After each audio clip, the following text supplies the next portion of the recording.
Hello and welcome to the We Teacher Summit. Woo!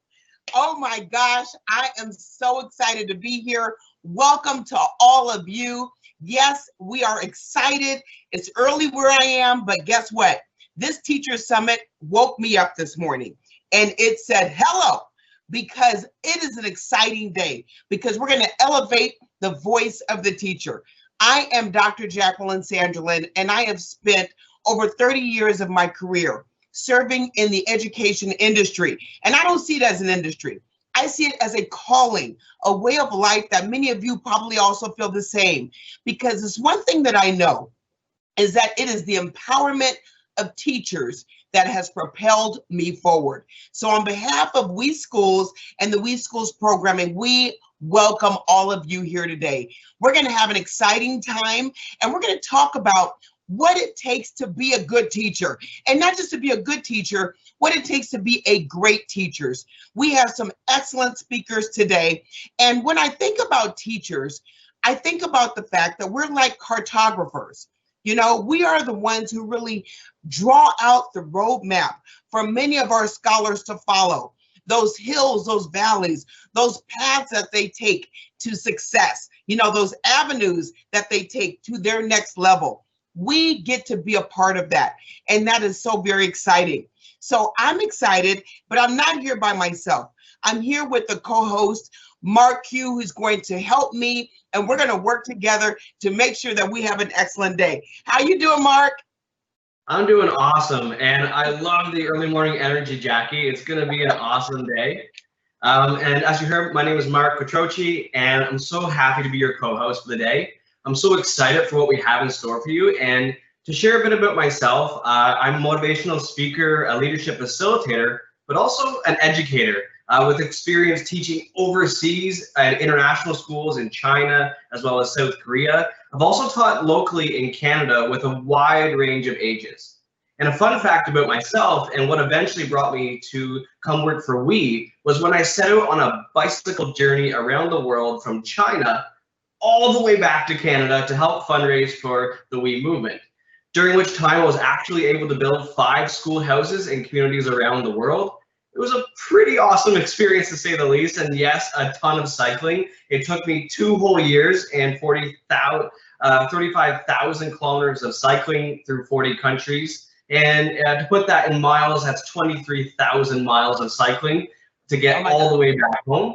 And it was my passion for education and my knowledge that young people would have a safe place to go to school that kept me going on those long, wild roads that seemed like I was never going to make it back home sometimes. I'm also a father to a little girl named Amelia. You might hear her in the background today, but I often think about the world she's growing up in and what her education is going to look like in the future. Now it's her that keeps me going and working for that better tomorrow. And now that you know a little bit more about myself and my wonderful co-host, Dr. J, why don't you give us a little deeper dive into what we're all here for today? Okay, absolutely. Listen, we've got a lot to cover today, and I tell you, I'm excited about it all. But our goal is really simple.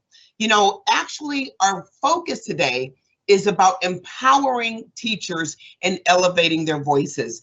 That is exactly what we're going to do. And so you're going to leave today's session inspired to explore ideas as well as self-improvement, maybe even focus on your goals, reset. You're going to reimagine, you're going to retool some things, but most of all, we're going to bring a smile to your face, guaranteed, because that is exactly why we're here. And listen, there's an old Japanese proverb that says this. Now listen close. Better than 1,000 days of diligent study is 1 day with a great teacher. Listen, a great teacher can change your life.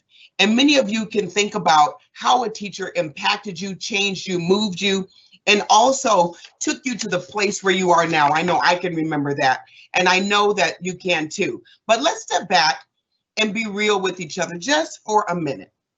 Schools, teachers, students, classrooms, curriculum, textbooks, all of these things, brick and mortar, virtual classrooms, ever since the start of 2020, The state of the world has changed. It has hit us all. The pandemic, cultural crisis, inequities, a lot of things has just really slowed us down, or even actually stopped entirely. But what we can never stop is cultivating the bright minds of our youth. That is something that we cannot even slow down. That is a piece that we actually have to propel forward. And you as teachers, the most essential services in the world. No matter what the situation looks like, we still have to teach because our scholars are still there waiting for us. You know, your students navigating the new rules of social distancing and physical distancing and being safe, rather, really making sure that we are continuing to teach with those new limits that are involved.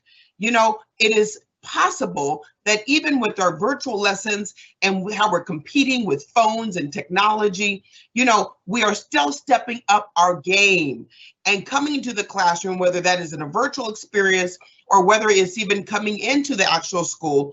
We appreciate all the work that you do because this is new for all of us. We were all thrown into a new normal, and yet we rise. And so we just want to muster up the gratitude today and thank all of you for what you do. Just thank you is not enough, but for all of you teachers out there listening, speaking as a parent, I'm speaking as a teacher, I'm speaking as a principal, I'm speaking as a mom and pop store down the street.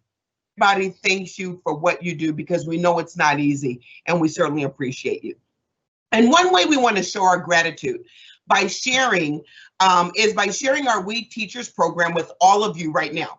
Now, perhaps you haven't even touched base with We in a while. You know, everybody's been slowed down and touched a bit. And we've been working on our program, though, behind closed doors to actually take our stuff up another notch. You know, we've had a chance to revamp and really retool and bring a cutting edge program to bolster your repertoire as a teacher. And so the program is designed, listen now, to be adaptable and accessible with customized resources with virtual learning opportunities just for you. And We Teachers members also gain access to our online teacher community, connecting with like minds and working with other individuals and your peers. So make sure you check out the We Teachers Hub, which is actually available absolutely free, and it only takes a minute to join. And we just want to take this moment because this would not happen without the support and the work and the hard work behind the scenes of our greatest partner in this effort, which is Walgreens. And so we want to thank our Walgreens friends and partnerships who have really stepped up and has helped us empower teachers, not just in one place or Canada or in North America, but actually all around the world. And so we just want to kind of give a big hand and thank you to our Walgreens partners, really helping us with this We Teachers program. Now, we want you to know that while professional development is always an important step for a teacher, training and professional learning, collaboration is so important. And you've probably got some questions about, you know, interacting with your students through service learning. And how are we going to do this, you know, in an online space?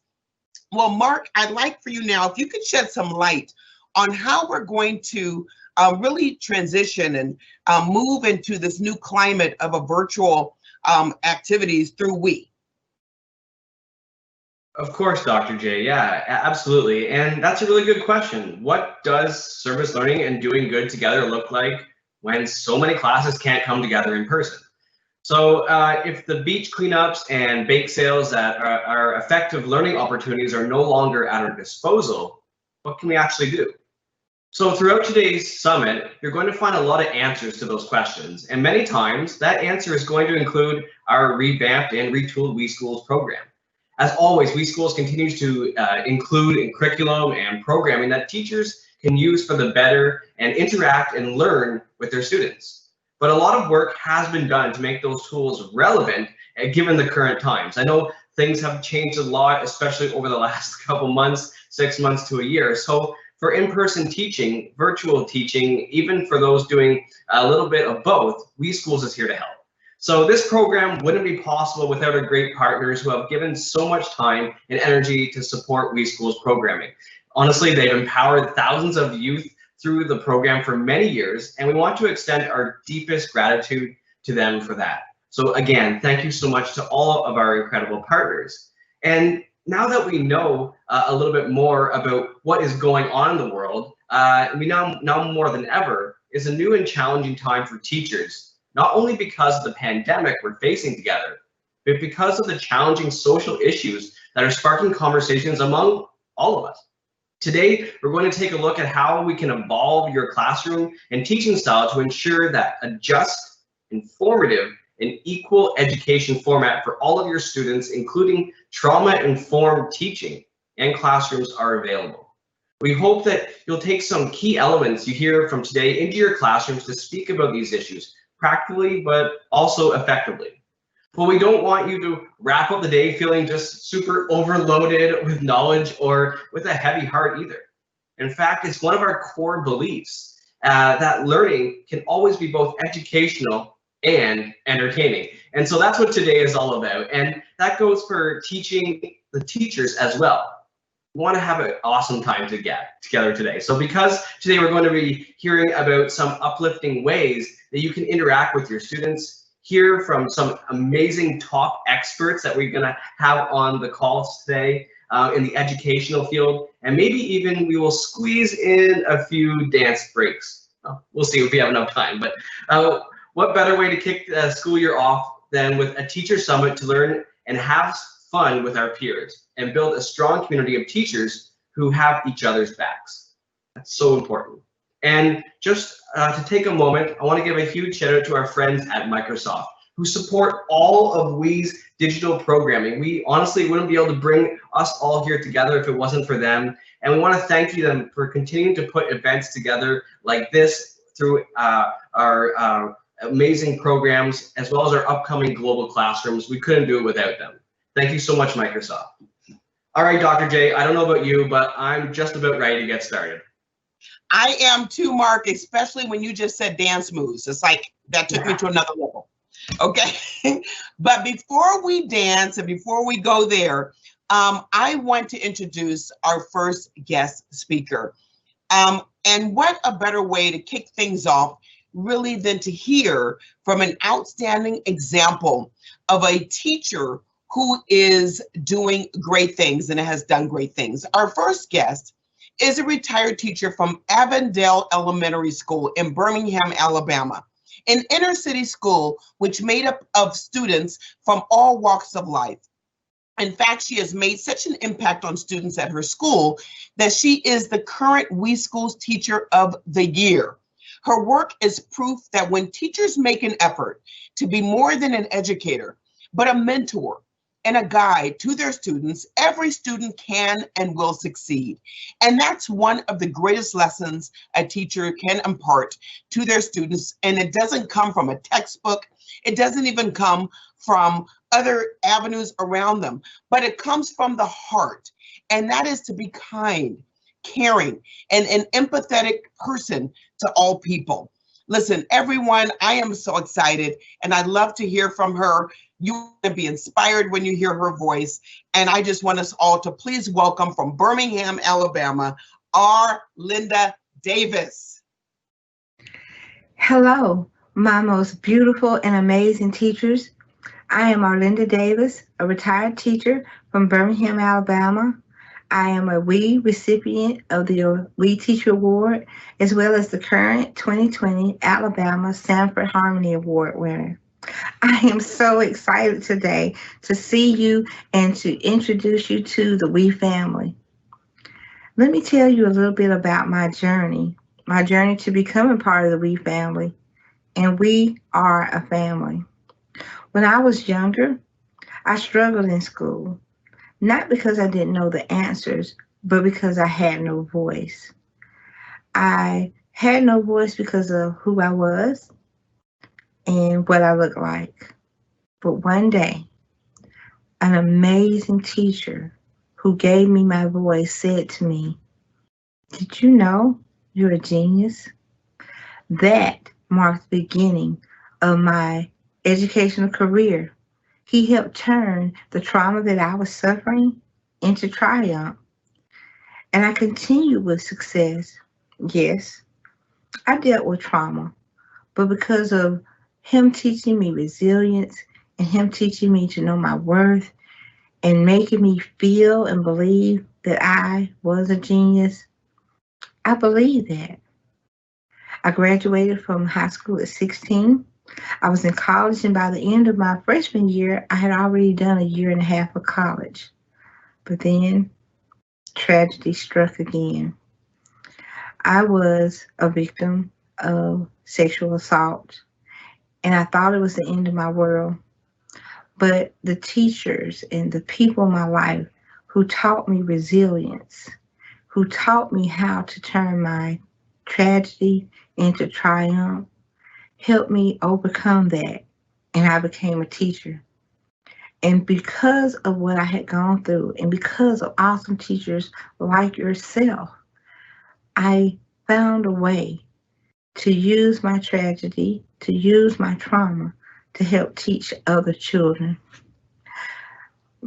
I remember that I hurt myself one day and I didn't realize it till much later on. And when I touched that spot, I was like, ouch, did I hurt myself? You see, I had put that hurt in the back of my mind when it happened. But later on, I felt the hurt and the ouch came out. And that's exactly how children respond. That's what trauma is for children. When they're hurt and things happen in their lives, they put it in the back of their minds and they try to continue. And then one day, it might be during your reading class or your math class, they holler out, ouch. Ouch comes out. It may be that they have behavior problems. Ouch. It might be that they're tired and sleepy or hungry and they can't concentrate. Ouch. And so we tend to, as teachers, want to help that ouch. And we might want to put a band-aid on that ouch by a hug or a kind word. But we need to start finding out the why behind the ouch. What happened to cause you to hurt? Last year, I had a former student of mine who nominated me for the We Teacher grant. And I was so excited when I got the grant. And I wasn't excited just because of the money that I received, but I was so excited because I realized there were these modules attached. And when I looked at the module, I was like, wow, this makes a connection to what I always believed, what I was doing. And when I looked at the trauma-informed classroom and I looked at the scenarios and I looked at everything that was offering, I was like, this is it. This is the door. This is the platform that I want to be able to use to teach teachers all over the world about how to deal with trauma. You see, where I teach, I have children from all walks of life. And I found out trauma has no zip code. It has no socioeconomic phase. Trauma can come in all forms, whether it's a child that's hungry, or a child that's tired, a child who's coming to school and they're being bullied, or a child's parents who are suffering and having problems at home, and that child's having to deal with that. I had a story when I first began teaching. I had a child, and her name, we'll call her V. And V was the oldest of 5 children, and she was only 6. And when V came to me, V could not communicate. She couldn't speak. And she would bark. And I wondered what was going on. And that began my journey into her why. I found out that V would be left home with her siblings, sometimes weeks at a time, with her siblings and a small dog, no adult communication, no adult emotional connection. And so I did be like if you had a newborn baby, and I would rock her and I would sing to her and I would read to her and I would try to establish a relationship with her. And one day in the spring, we had been studying about plants and water cycle and rain, and the librarian came in and V was pulling her by her finger, and the librarian had tears coming down her face, and she told me, she said, V came in and told me my teacher needs books. You see, just a week earlier, I walked V and I sang the song, Rain is Falling Down, Rain is Falling Down. And V went to the librarian and she said, Rain is falling down, rain is falling down. My teacher needs books on rain. And that was a defining moment for me because I saw that she was not defined by her trauma, that she was not a child who had to become part of her trauma, but she could also change that and change it into triumph. And that is what she did. And when I saw the WE module and the scenarios, I realized, teachers, you are amazing. You do this every day. This is not extra work. This is something where you make the connection to what you are already doing. And that is, you show children that they matter. You have so much worth in the educational system. You have so much worth in the world. You are the reason why we have doctors and lawyers and psychiatrists. Then I thought about how awesome job that you are doing, even in the time we're facing now with COVID, and you and your resilience and how you are being the change that you seek. You are taking the things and you are handling like a champ. And when I thought about the modules that we were trained in, I thought about how important it was for everyone to start understanding the why behind trauma. Asking the question, how? What happened? What can I do to help you? It reminds me of another story, and we'll call her Z. Z was a beautiful girl, and she was very smart. But when her mom would come visit, V would start to stutter. And I started noticing, and I started asking myself the why. Why is it when mom comes in to talk that she clams up and she stutters? And one day Z came in and she slept and slept, and when she finally woke up, I asked her, was she okay? And this started to be a common occurrence. Well, I found out the why. Z was having to take care of her two younger siblings when mom had visitors. And if the younger siblings made any noise, Z suffered the repercussions of that. Well, I started wondering, why is mom being so harsh, and why is Z getting upset when mom is around? I found out Z's mom was an alcoholic. Well, see, with a trauma-informed classroom, your why doesn't stop with the child. Your why goes into the family. Your why says what's going on and how. How can I help this family? What is it out there that I could do? Well, I found out that the reason why mom was an alcoholic, mom had her first child at 10. And she believed if she could be a mom at 10, then Z could be a mom at 6 to her siblings. The alcoholism, that was a Band-Aid for her hurt. Her being so overly aggressive with her child, that was her ouch. That was her cry for help. And because of our collaboration and me building a relationship with that family, we got Z help and we got mom help. And in turn, my classroom was an even better and safer place to be for her, as well as for me. I felt the safety of, I can do this job. And teachers, let me tell you, you are the most resilient people that I know, because you have to take on the hurt. You have to take on the ups and the downs and the highs and the lows of 20 or more little people's lives. And yet you do it. And so to you, I applaud you and I say thank you. And when I look at it, I say, welcome to the family, because we are stronger together. We believe in applauding you for your efforts, and they do that through the grant.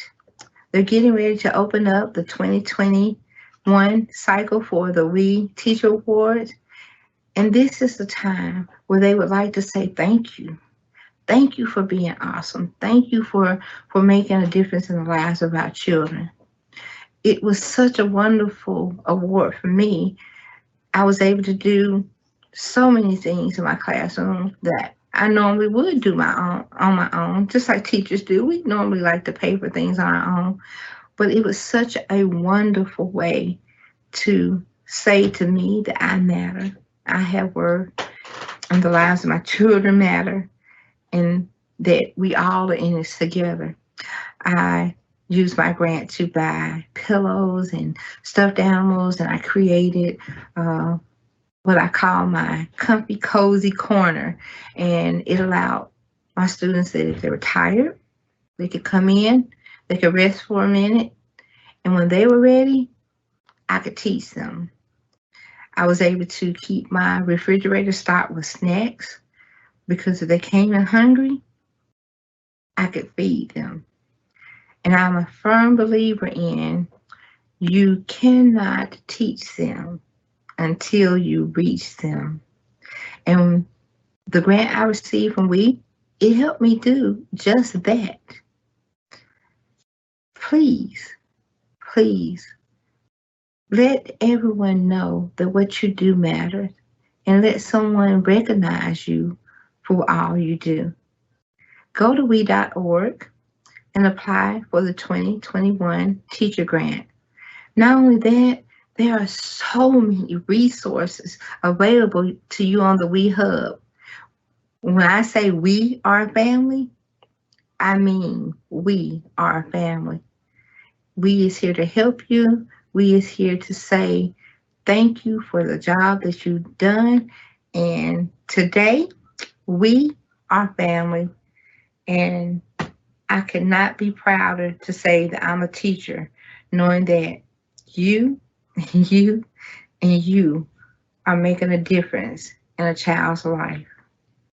Thank you.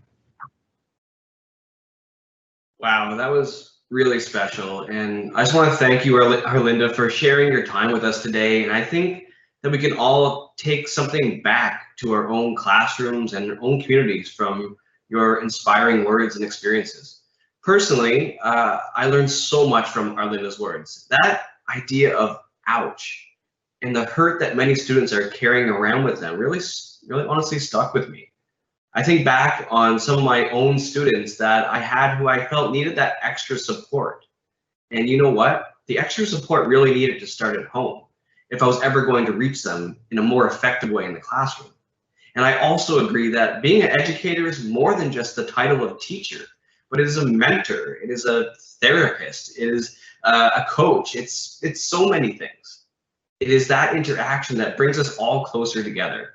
And you know what? Speaking of interaction, I want you all to connect with us and with each other. So in the chat, as the summit continues, share something you learned from, for example, from Arlinda's keynote, and spark the conversation from there. Let's get things going in the chat so we can hear more from each other and get connected. Because the best way to strengthen our community is to share our experiences and empower each other. And that starts with conversation. It starts with saying hello to one another. And so I also believe that standout educators such as Arlinda always deserve recognition and celebration. And we know many of you are with us today. So please apply to the We Teacher Award or nominate a deserving teacher that you know. It's an opportunity to receive $500 and $500 Walgreens gift card to buy the supplies that you need to support and empower students in your own classrooms. All you have to do is visit weteachers.org to apply, so make sure you head over there sometime during the break later on. Now, on to our next guest. She is the Chief of Staff and Vice President of Finance at Mental Health America, where she has worked for over a decade. She's also uniquely equipped to deal with virtual learning and programming through experience, developing and launching Mental Health America's online screening program in 2014.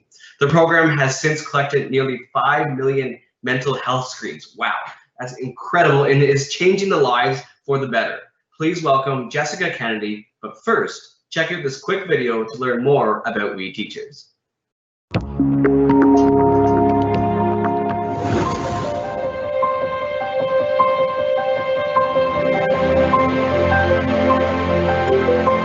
What if teachers were equipped with the tools and resources to address critical social issues like bullying? What if teachers could inspire social action from their students? What if teachers had the modules to keep that action going into the future?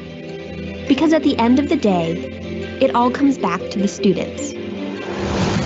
With the support of the We Teachers program, today's teachers are equipped to talk to students about the issues they're facing. Today's teachers see the potential in their students to take everyday lessons to extraordinary heights. We teachers have the resources to improve their skills, lifting their students even higher. We teachers aren't only committed to their students' growth, but committed to their own. Thanks to We Teachers and Walgreens, today's teachers are ready for anything. Better teachers, better students.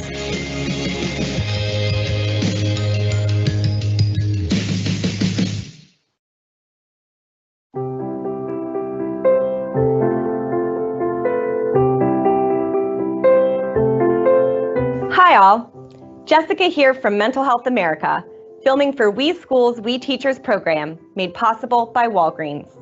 Teachers are some of the most important and influential people in the lives of children and youth. Did you know that almost 9 in 10 American adults reported having a teacher who had a significant positive impact on their lives? Of course you did.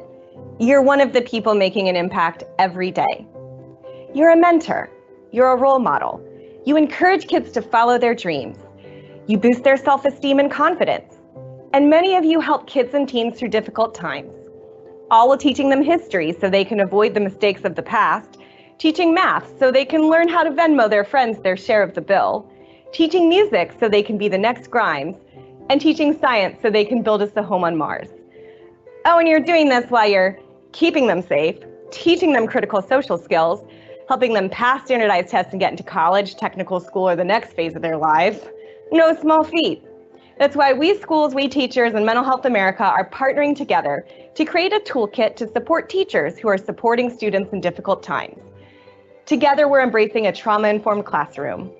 We're covering trauma, mental health and well-being, bullying, homelessness and poverty, violence, and diversity and inclusion.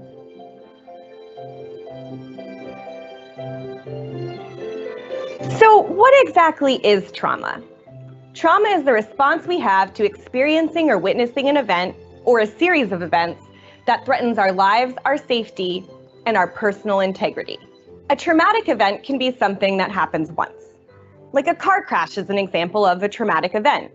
If you've ever been in one before, you know they're really scary. You may have been afraid you were going to die. But traumatic events can also happen more than once, like in a series of events. So being in an abusive relationship is an example of a series of traumatic events. An abusive partner might call you names, yell at you, or give you the silent treatment. This can make you question your personal integrity, making you feel worthless. And you may be afraid that yelling can become throwing things or physical violence. Every time your partner yells at you is pretty crappy, right? But that series of events creates ongoing trauma. Some traumatic events are very severe, even though they happen once, like a car crash, a plane crash, or surviving an earthquake or a shooting. But even things that may seem small to someone, like a fender bender, which seems like it's less dangerous than a plane crash, can cause a long-term traumatic response in an individual. And to some of us, some ongoing events may feel like they're less severe. Like we may think that, Emotional neglect, where a parent doesn't really act like a parent, is not as bad as physical abuse. But what matters is the long-term effect that trauma has on an individual. In this case, students in your classroom. There are many different types of trauma that a child or teen in your classroom might have experienced growing up. Let's go over a few.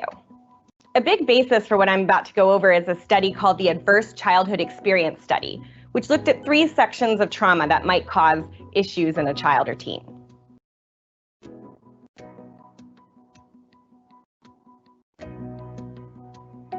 First category is abuse.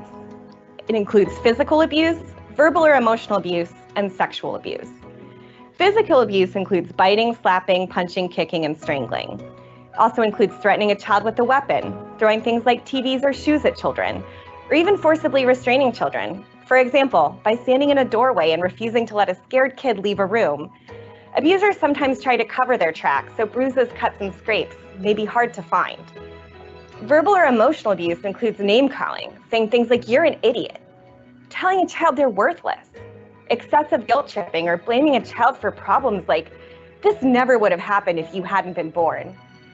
Emotional abuse can also include gaslighting, where an abuser pretends something didn't happen to make a child question reality. Like a parent may ground a child severely for a small infraction, like not putting away dishes, then act like they don't remember that the child was grounded in the first place. Sexual abuse is another type of abuse. It can include unwanted kissing or touching. Sexual abuse doesn't always involve physical touch. It can also include taking sexual photos of children, over-sexualizing how a child dresses, or engaging in sexual behavior in front of children.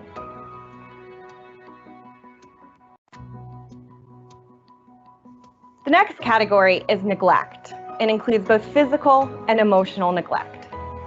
Neglect is when a caregiver, usually a parent, fails to provide a child with basic things that the child needs. With physical neglect, parents may not provide a safe house, a clean bed, adequate food, access to water or bathrooms, clothing appropriate for the weather, and healthcare. Other examples include failing to provide supervision, leaving kids home alone in front of TVs, forcing kids to sleep on the floor, or not taking a sick kid to a doctor. Emotional neglect occurs when a parent doesn't provide the child with the emotional support and love that kids need to thrive. A parent who is emotionally neglecting a child may never hold them or hug them, and may ignore and dismiss their problems. The third category identified in the study was household challenges. These are things that didn't happen directly to a child, but they were experienced by a child in the household. Experiencing these household challenges puts a child at risk for health problems. These were things like experiencing domestic violence in the household, so watching one parent physically abuse another parent, having a parent who was in jail or prison. There are also other traumatic events that children can experience. Accidents and disasters, like with car crashes or earthquakes, can cause trauma. So can household challenges affecting other family members besides parents. Kids may experience trauma because of bullying, or as they get older, they may have abusive or unhealthy romantic relationships. Community violence and world events can also be traumatic to kids. Imagine being a transgender student having to watch debates about bathroom bills, or being the child of an immigrant who worries that their parents or family might be deported or worse. So who is going to be affected by trauma? The thing about trauma is that it can affect, well, anybody. When they did the ACEs study, they realized that each adverse childhood experience a child was exposed to, like abuse, neglect, or a household issue, the more likely it was that that child would have issues later in life. But even people who didn't experience any of those issues still might experience a trauma in a war zone or as a result of a violent incident or a natural disaster. Even two people who experience the same trauma, like the same car crash, can have totally different responses. One person may be a little rattled, and the other person may develop post-traumatic stress disorder, which is a diagnosable mental health condition. We don't know for sure exactly who is going to respond how, but we do know that everyone has both risk and protective factors. Risk factors are things that make someone more likely to respond negatively to trauma. Previous abuse, exposure to violence, low self-esteem, lack of friends, these are all risk factors. Protective factors are things that build resilience, which makes someone more likely to adapt to life's stressors, including the effects of trauma. Protective factors might include having attentive parents during the first 3 years of your life, exposure to structure, healthy self-esteem, good school achievement, and having at least one trusted adult in your life, perhaps someone like a teacher. To help reduce the impacts of trauma, we want to try and minimize as many risk factors as possible and encourage as many protective factors as we can. As a teacher, you can minimize risk factors by helping to spot abuse or neglect, identifying kids who are struggling and creating a safe and inclusive environment in your classroom. You can help build protective factors by teaching social skills and coping mechanisms in the classroom, helping your school district adapt good programs to help kids thrive, and honestly, just being there for a student in need.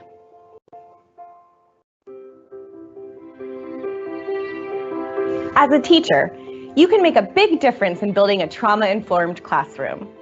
Trauma-informed care is a big deal in the healthcare system right now. At its simplest, being trauma-informed is about how we treat people. So instead of looking at a student who is struggling or acting out and thinking, "What's wrong with you?" in a trauma-informed approach, we look at that student and ask, "What happened to you?" By focusing on trauma or the impact of stress, we can be more compassionate and helpful rather than punitive. One good way to have a trauma-informed approach is to know how to spot warning signs associated with trauma. You're probably familiar with mandated reporter training, which emphasizes how to spot child maltreatment, like abuse or neglect. Other signs that something might be wrong, and trauma might be a cause, are changes in behavior, poor school performance, inattention in the classroom, wanting to avoid home, unexplained illnesses or injuries, poor hygiene and dirty clothes, or sexual behavior that doesn't seem appropriate for someone's age. Once you know what to look for, you can help by providing a pathway for kids to speak up or seek help. You don't have to be a counselor yourself. Hopefully your school or your school system has one you can talk to about these things. But you can establish a trauma-informed environment by embracing the principles of trauma-informed care. Safety, trustworthiness and transparency, peer support, collaboration and mutuality, empowerment, voice and choice, and cultural, historical, and gender issues. You can learn more about these concepts in our toolkit. There are a lot of things you can do to help students feel safe, supported, and empowered. It can be as simple as calling a student by their name, asking them if things are okay and if they seem down, or volunteering to help them have a difficult conversation. You can do things like share trigger warnings before you show a video or assign a reading that might contain material that could upset someone who's impacted by trauma. Here's a few more suggestions to get started. Make sure your class rules are clear to all students and encourage safe and respectful behavior. Check in with students after traumatic events in the news. How are they doing? Teach a breathing exercise, showing students how to take deep breaths from the belly. Teach children to count to bring their physical reactions down, like 10, 9, 8, 7, 6, 5, 4, 3, 2, 1. Make sure you call each student by name and make an effort to really get to know them. Ask your students how they can signal that they are having a hard time, whether it's raising a hand or having a code word. Ask your students if it would be helpful to come up with a quiet space in the classroom for when they are having a hard time. Teach your students to use I feel statements to express their feelings. Treat all the other staff at your school with mutual respect in front of your students. Organize group activities and games so students can get to know their peer groups. Explain rule changes to students in an age-appropriate way. Let students know before they're exposed to difficult subject matters like violence in reading or video assignments. What else can you do to build a trauma-informed classroom?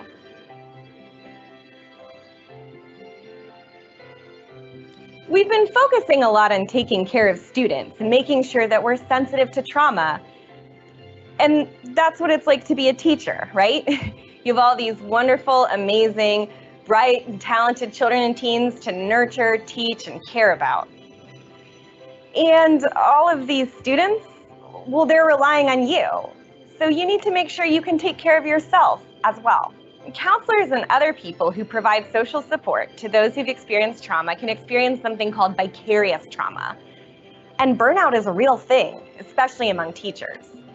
In addition to seeking professional help from a mentor or counselor when you need it, make sure you're engaging in self-care. Here are 10 ways to do this from Mental Health America's Live Your Life Well program. Connect with others. Join a club. Volunteer with a group. Or try out an app like Meetup to get to know people. Stay positive. Journal about a positive future. Or practice gratitude by saying one thing you're grateful for every morning. Get physically active. Exercise can be anything from going to the gym to hiking in a beautiful park to water aerobics, depending on your level of activity. Help others.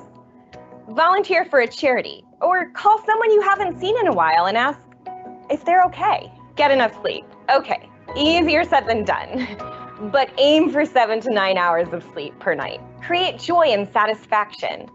Spend time with someone you love or watch a funny movie. Eat well.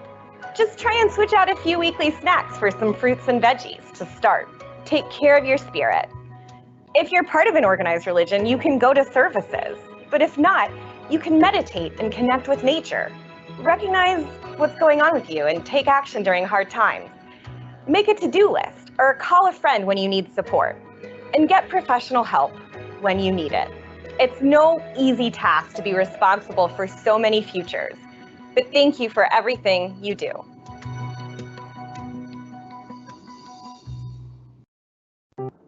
Thank you, Jessica. And thank you, Mental Health America, for partnering with Walgreens and We Teachers to write these incredibly important modules. Let me take a minute to introduce myself. My name is Amber Waverick, and I am a physical and health education teacher. And although I'm not currently teaching in the classroom, I've spent the last 4 years working with We Schools and more recently We Teachers to provide resources and professional learning sessions on service learning and on trauma-informed classrooms. You may have more recently seen me on our We Schools at Home channel over the summer, doing daily virtual lessons. So, I'm here today to talk to you about all of the free resources that the We Teachers program has to offer you, and how you can bring We Teachers into your classroom this year. Let's start with the modules. Now, Jessica introduced you to the Trauma-Informed Classroom module, and we definitely recommend you start there to gain good background knowledge or a foundation in trauma-informed practice. Trauma exists in many forms, and it is common for students to experience it, which greatly impacts their daily lives, especially in the classroom. Taking this into consideration, it is imperative that we educate ourselves on what trauma is, how we can identify trauma, and how to support students, ultimately creating a trauma-informed classroom. Next, there's a robust module on mental well-being.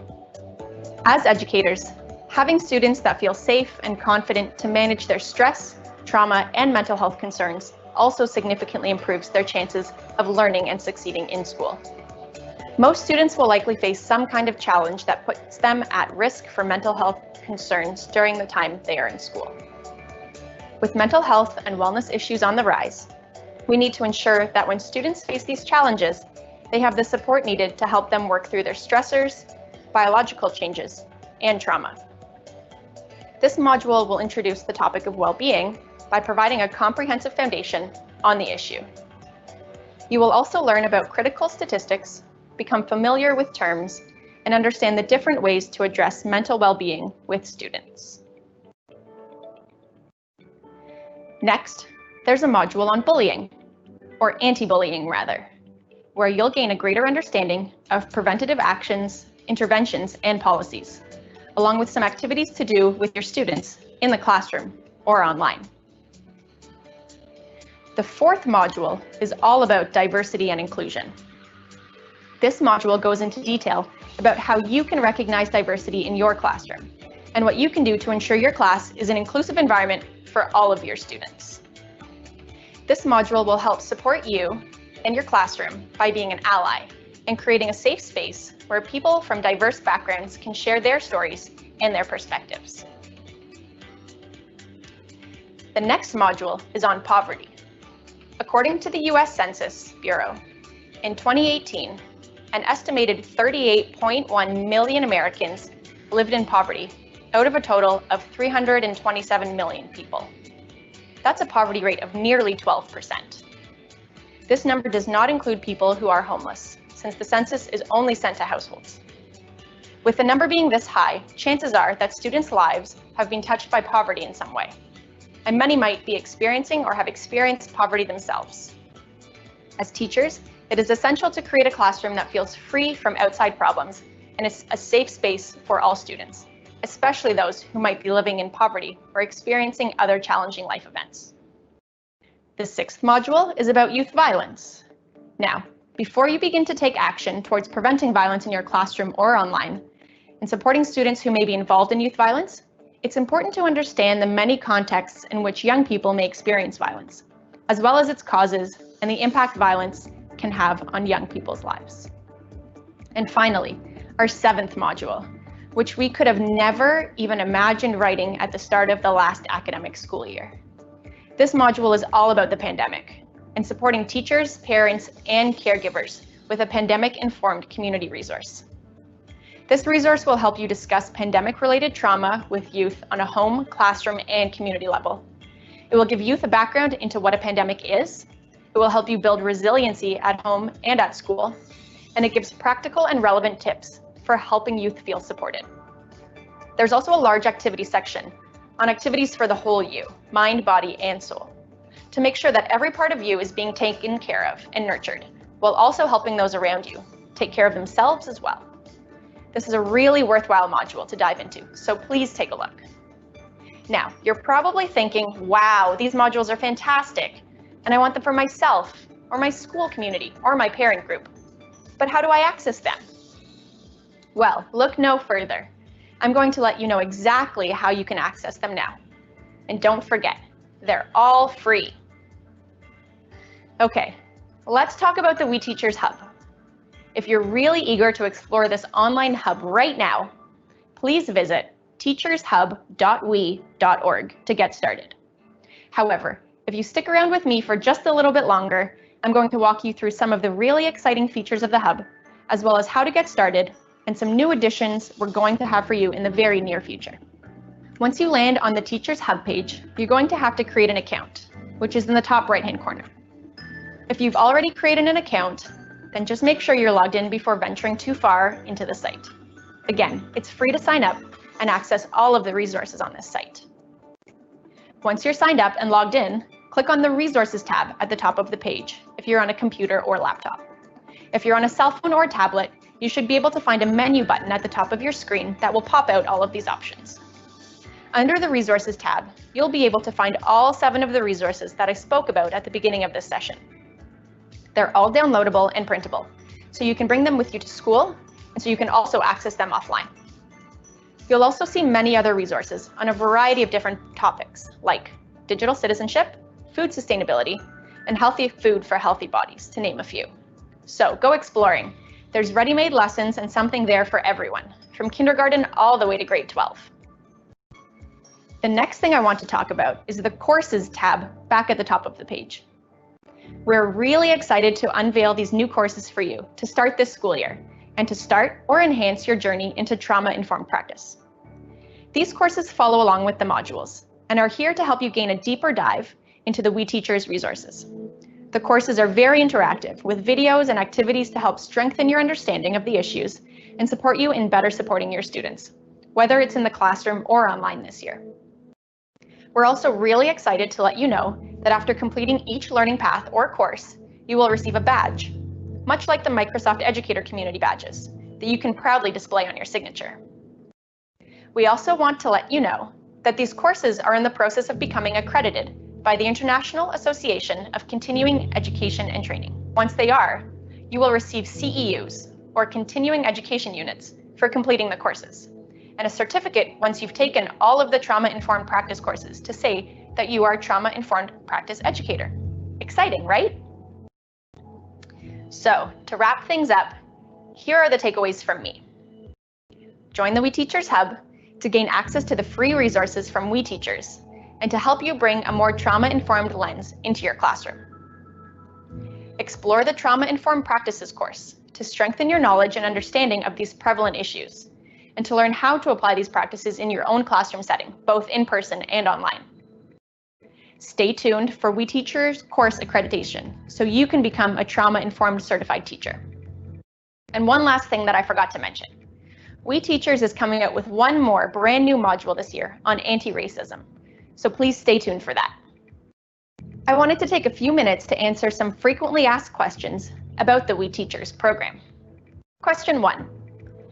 Are these modules for myself as a teacher or school administrator, or are they for my students?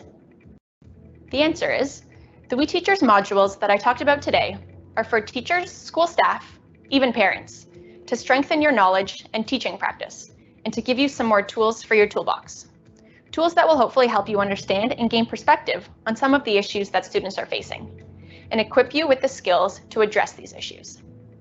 Keep an eye out in the very near future for a student activity guide that pairs with each of these modules, so that students can work through these issues as well, and also learn how to support themselves and their peers. Question 2. Do I have to complete each module, and is there a specific order to complete them in? The answer is no, you don't have to complete each module. They are independent of each other, although there are some common threads throughout. We do, however, recommend completing or reading the Trauma-Informed Classroom course or module first, as that will help grow your understanding and build a foundation for the rest of the modules. Question 3. Can I share these resources, and can they support others in the school community? For example, custodial staff, administrators, and parents. And the answer is absolutely. Please share them with your staff in your school and your school district. They're here to support all school staff and personnel, and can definitely be sent to parents and caregivers to support students and children at home, especially during online schooling. Thanks for joining me today, and thank you for becoming a We Teacher. Awesome. Thank you so much, Jessica and to Amber, for joining us for today's Teacher Summit. I hope you all gained as much insight as I did. Definitely a lot of takeaways there. And let's keep interacting in that chat. Share those thoughts, those learnings and ideas, or even something that you're excited about. Now, we still have a lot more inspiring content ahead of us, but I want to slow down for a moment and just reset. Everybody watching along, don't forget to apply for the We Teachers Award or nominate a deserving teacher that you know. It's an opportunity to receive a Walgreens $500 gift card to buy the supplies that you need to support and empower students. All you have to do is visit weteachers.org to apply. Right now, though, I want everybody to get up out of your seats and have a quick break. Grab a coffee, a healthy snack, do some stretches, or you can fill out the We Teachers Award nomination. The link will be posted in the chat during the break. Let's meet back here in about 5 minutes. Count them, 5 minutes, and ready to continue our Teacher Summit. All right, I'll see you soon.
Okay, oh, I hope you had an opportunity to take a break. But you know what? I'm not done. I love to dance. And I just want to take a few more minutes, maybe just a couple of minutes, to just do a stretch break. And there is no better way than to like do that with some music. So you know what? If you're in your chair, find a place. If you want to stand up, let's take a stretch break before our next speaker comes. Come on. And let's do that to some music. You know, I think I hear it. Okay, find a place. Come on, everybody. This is the We Teacher Summit. So let me see you. Take a moment, and you can do what I do. Do your own thing. Up. Okay, you guys, I'm taking you there. Hey, listen, we're educators. And this is the kind of passion and excitement and synergy that you gotta bring to the classroom. You know that. You know the kids love it. You deserve it. You've been working hard all year. Uh-oh, that's road. Okay, everybody, listen, that was exciting. I mean, I can keep going on now because I can show you some of my moves now. Okay? All right, you guys. Listen, this was so listen, that is what this is all about. Okay? It is about passion, energy, excitement, and bringing that to the classroom. And I know that you have had, at least I hope most of you have had an exciting time thus far, but we still have more to go. And so I'm excited at this time. First of all, let me calm down. Let me calm down because a little dancing goes a long way. Okay. And one of the things I remember in being a teacher is that my scholars, and I always call them scholars, right? Scholars, not students. When you speak into their life, you bring them up. And I used to dance with them as a principal and even as a teacher. I would never start a class. I would never start the day without, and it was just exciting times. So all of that is necessary, I think, to kind of get us all going. And so I hope I was able to lead you through that stretch break. You might see some lagging in the technology. That's just part of life. Don't worry about it. Listen, we keep moving. We rolling with the punches. We are teachers. We're educators, okay? And I am excited. So what we're going to do is now we're going to have another great speaker. I am more than excited to introduce him because he is someone who is really, I call an attraction. He is an internationally recognized teacher and champion of youth empowerment. At the age of 19, at the tender age of 19, he began his career as a mathematics teacher in the Rockwood School District after graduating magna cum laude with a Bachelor of Science. After receiving a Doctor of Philosophy, he continued to excel in a career field with accolades. In December 2010, he became the youngest and first African-American superintendent CEO of Ferguson Florissant School District at age 33, and a leader for Harvard's Pathways to Prosperity. And under his leadership, 3 Jennings senior classes achieved 100% graduation, career, and college placement among the enrolled seniors. Honestly, these are just some of the highlights of a teacher and mentor who has quite literally empowered thousands of young people to achieve their greatest potential, kickstarting their futures with the belief that they can achieve anything. Will you please help me recognize, honor, and revere and welcome Dr. Art McCoy? And he's cool too.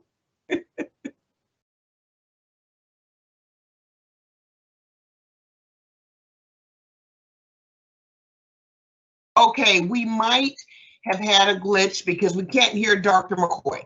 So we are working on that now, and he's going to come back to us because he's got the coolest shades on. I haven't seen those shades before. All I know is that is off the chain. When you can get superintendent to show up with shades, you know it's going to another level. So he's going to come back to us, and we're going to work on that because he's got a word for us and he's got a message, because I got to tell you, someone who is not just actually at his desk working in the office. I have seen him marching with peaceful protests, encouraging his youth to speak up, elevating the voices of his teachers, being a voice in the community, working with the civic and faith-based organizations. He is a champion of change.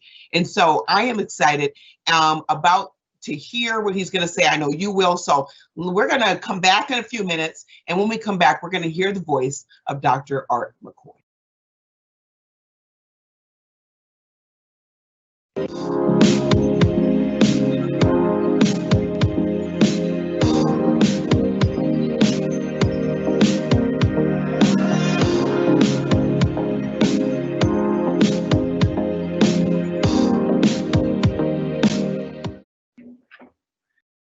To my dear sister, Dr. J, it's so beautiful to see you. And to my WE family, thank you for allowing me in your life for 15 minutes. And we are going to make the most of it.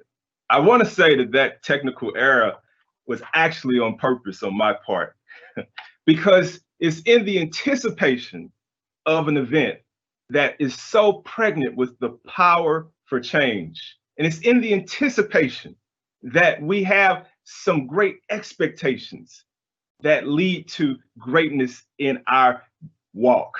And so that's what I know each of you have. You have greatness in you. Actually, that's why I'm wearing these shades. It's not just because I'm so cool, but it's because literally if I take it off, see, there's greatness right in front of you. There's greatness actually inside of you. And it's so bright that our eyes can't even really fully comprehend it or see it. And so I wear these shades in honor of you because your greatness precedes you as teachers. If you never knew that you were essential, hopefully during COVID, right now, you see that society cannot function without you as well. Hopefully during COVID, you see that you are essential. You may not feel like it. You may not even believe it sometimes, but there is greatness in you, and your greatness is essential for society. So many times we get paralyzed by the difficulties that's in front of us, even like that lack of audio. That's a small example, or like the challenges in our life right now with COVID-19, or with many other things that's repercussions of multiple epidemics on top of this pandemic. But I want to remind you, my lovely educators, brothers and sisters, don't let the fact that you can't change everything stop you or keep you from doing anything. So often, time and time again, in my life, I've turned tragedy into triumph. And it ended up triumphant because we have greatness in us, the ability to turn tragedy into triumph. I want to share with you my screen, and we're going to do this because I haven't seen it yet, but I want you to see this. I want you to see the voices and some spoken word of students. And so hopefully you still hear me. I'm going to share with you this first poem by a student. It's called Hard Times. Grandma just died. There's no other family nearby, feeling like Godzilla's bride, because every 2 hours, one of us aspires from an act of violence, and now even more than that during COVID. So I'm feeling empty inside. There's no understanding these hard times. It doesn't even help to get high. Go to school? I can't. Go to church? Why?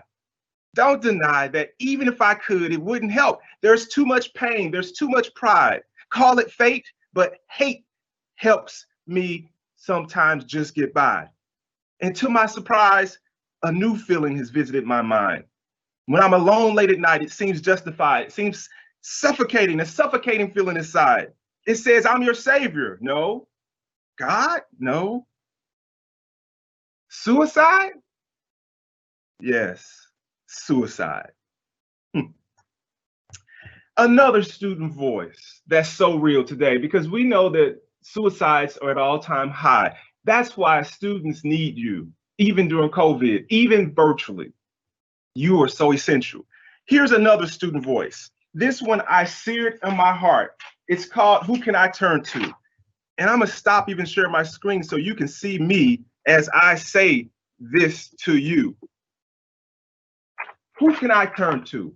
I'm a person lost in the world. I don't know where to turn. I'm a person wanting to achieve at anything I do.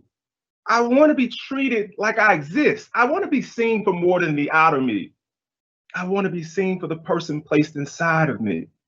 But I feel like I'm all alone in the world. I feel like there's no one or nowhere to run to when I feel like it's the end of me.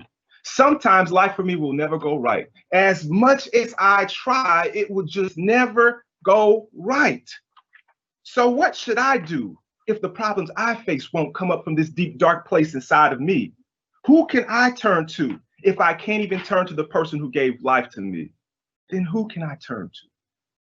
Now, I share those two student voice poems with you because you're teachers, you're educators, and you love students. And I know that those two expressions resonate in your heart. And in both of those cases, the first individual did not commit suicide thanks to the intervention of someone who was an educator that I happen to be, and I happen to enjoy not just being proud of that child overcoming, but that child being another help today for someone else. And the second poem was from a girl who felt the same way, and today she's a nurse, helping many other people, as well as helping cops through domestic violence situations with families. But we turned tragedy into triumph with those students. And I'll show you other pictures as to how, because the bottom line is, don't let the feeling of everything going on overwhelm you and stop you from doing anything. That's who you are, because that's who we are. We must reframe our fears. See, I'm not a warrior, I'm a warrior. And before I reframed fear to be false evidence appearing real. But today that's not enough. That's not accurate enough, true enough, real enough. Today we must reframe fear to mean face everything and rise. I want you to think that and say that with me. Face everything and rise.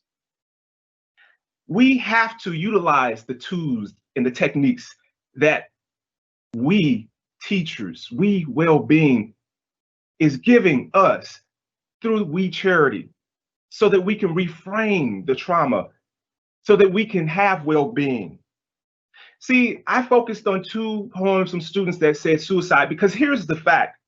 The three most important dates in a person's life are their birth date, their death date, and the day they find their purpose. Wearing it on my, I wear it with me. Purpose walks with me. It's right here on my lapel. Again, the three most important dates are your birth date, and I have a birthday of a loved one coming up very soon. It's a big one. Also, our death date. We put one on this end, birth date, death date. I just had a staff member I went to the funeral of. And purpose. Purpose is the dash in between. Purpose is the passion that you have. Purpose, if you don't know your purpose, and many of you do know it, you should be dashing towards your purpose. It's the dash in between your birth date and your death date. Dash toward your purpose. Dash towards some action. But if you don't know your purpose, even in COVID, when the world seems to be going upside down, then dash towards your passion. Do something. See, that's why I love We. We is not a think tank. We is a do tank. We is an action tank that makes us, the body of We, the We family, the teachers, we the people. It makes us a powerful action and movement right now. And We, the organization, has been dedicated towards facing everything and rising and helping you to do so. So now I urge you, I challenge you to find your purpose and passion and dash towards it, because you can. See, Jennings School District was the only school district that opened back up in person in St. Louis County or St. Louis City to service students because our students needed us in person, but we had to be lifelong learners seriously, and we have over a quarter of our staff as contact tracers. Secondly, we got competent. We became confident. So contact tracing for competence, and then a belief in ourselves and a love for our children to become confident. And then we became community educators, making sure the community knew how to stay safe. And we have students right now in school, but also students at home. So if you're in a situation where you don't have students in school, you can still do something. You can still engage with them by phone, by online, by meeting together for a physically distanced lunch or gathering or peace circle to talk about the trauma, the pain, and the content. But here is the rule. The rule is this: as educators, you know this, but I want to say it. Maslow's hierarchy of need comes before Bloom's taxonomy. Maslow's before Bloom. To really illustrate that well, I'm going to show you again, because that's a lot of content. We got just a little bit of time. So with that content, I want you to know Maslow's comes before Bloom. What does that mean? The psychological, the physiological, you have to be there for them by phone any way you can, but be there for yourself, because you can't lead on empty. Have the safety needs met. So stay away if you can't be safe today, but give love and belonging. Still create community even from afar. Get together and do service learning projects like we have. We've given out voter registration tracts. We've given out census forms. We've given over 2 million pounds of food. And that builds esteem and self-actualization, knowing who you are. And that's because Bloom comes second to Maslow's. Maslow's before Bloom. As a district, we've had 2 homeless shelters, 2 grocery store food hubs, 2 health-based centers that give all healthcare. We've given computers, connectivity with hotspots, caring adults, champions for children, workforce development, remote learning abilities and skills. That's why we still have 100% graduation rate for 4 years and going. That's why we still have people helping. These pictures are pre-COVID, but it's showing you our clinics. It's showing you our homeless home, our Hope House. We don't even call it that. It's a Taj Mahal for kids. Our peace and therapeutic comfort spaces in every room and in every school, one in every school for adults and one for every child in the school. Gardening, which we are still doing. Grocery giveaways, as I said, that students lead. Painting for art therapy with business professionals and students. Real work in colleges and in pharmacy. I actually have students doing the COVID testing using the RNA method, which isn't even approved by the regulation yet of the government, but they're doing it because they're learning about the ins and outs. When others talk about building a wall, we built the wall. Our kids are ready, equipped, but it took service. While others are about to vote, we have mock voting going on with students. And I'll digress, but I want to emphasize that We Schools gives you the tools, the resources to do these service learning projects, to find that support for your passion, to meet that purpose. We Teachers helps you to be well. And I'm not just a warrior, I'm a warrior, but not only am I a warrior, I'm an honorary Maasai warrior, thanks to the We Schools global initiatives that allow our students to connect with people far away. But the point is, get in where you fit in. See, there's one difference between illness and wellness, and that is transforming it from I to we. When you change that I in illness to a we, it becomes wellness. And so I love Mental Health America because they give you steps to doing that. Stay positive, stay connected with others, help others, get enough sleep, get physically active, eat well, have joy in your life, take care of your spirit, be resilient. See, you can't lead on empty. And so with that, that's pictures of us during COVID, having students come through school. Here are articles from media that show that we have 1/4 of our staff as contact tracers. We're doing what we can. We're doing what we need for our children. Here's pictures of them protesting during COVID, marching on the streets because they're saying their life matters. And they are learning democracy. There's so much more that I could share, but I won't. I will end and leave you with the fact that while you have so many feet on the streets in protests and in other things, you have to find your calling, your passion, your purpose, and do it. Because we can't settle for small change like coins. We must demand big bills like legislation, like dollars, and big action. And as I close, I will say this. When you and me, and when an individual becomes suddenly conscious of the tremendous power lying latent inside of you, then from a puzzled situation and puzzled self, and a contemplation of just knowing half of yourself, you and I can rise to a powerful assertion of ourselves and of some consciousness that forms might to allow good to be released upon this world with endless possibilities, enough to make men and women pause. Thank you for your time, your treasure, and your talent, and continue to take action today as a mentor, as a learner, being well, being a part of the We family, loving others and helping students, and loving yourself. Thank you. Oh my goodness. Thank you so much, Dr. Art McCoy. I mean, I could have continued listening to you just share your golden tidbits and knowledge and wisdom. I mean, I am so empowered after hearing you. I mean, just the things you said, you cannot lead on empty. And thank you for reminding us that Maslow's hierarchy of need comes before Bloom's taxonomy. And just reminding us again that it is our work, our obligation to really empower each other and raise the voices of our scholars, to dash toward our purpose. Oh my gosh. Okay, listen, that was inspiring. I know you all enjoyed hearing from Dr. Art McCoy. He has such inspiring words, and more than words, he is a man of action. And you can see through the pictures and all of the things that he shared, those were real. You know, you can't make that kind of stuff up. This is the real thing happening. 100% graduation rate. That is enough to just make anybody just draw a tear, because things are happening in the lives of teachers and educators, all of us together.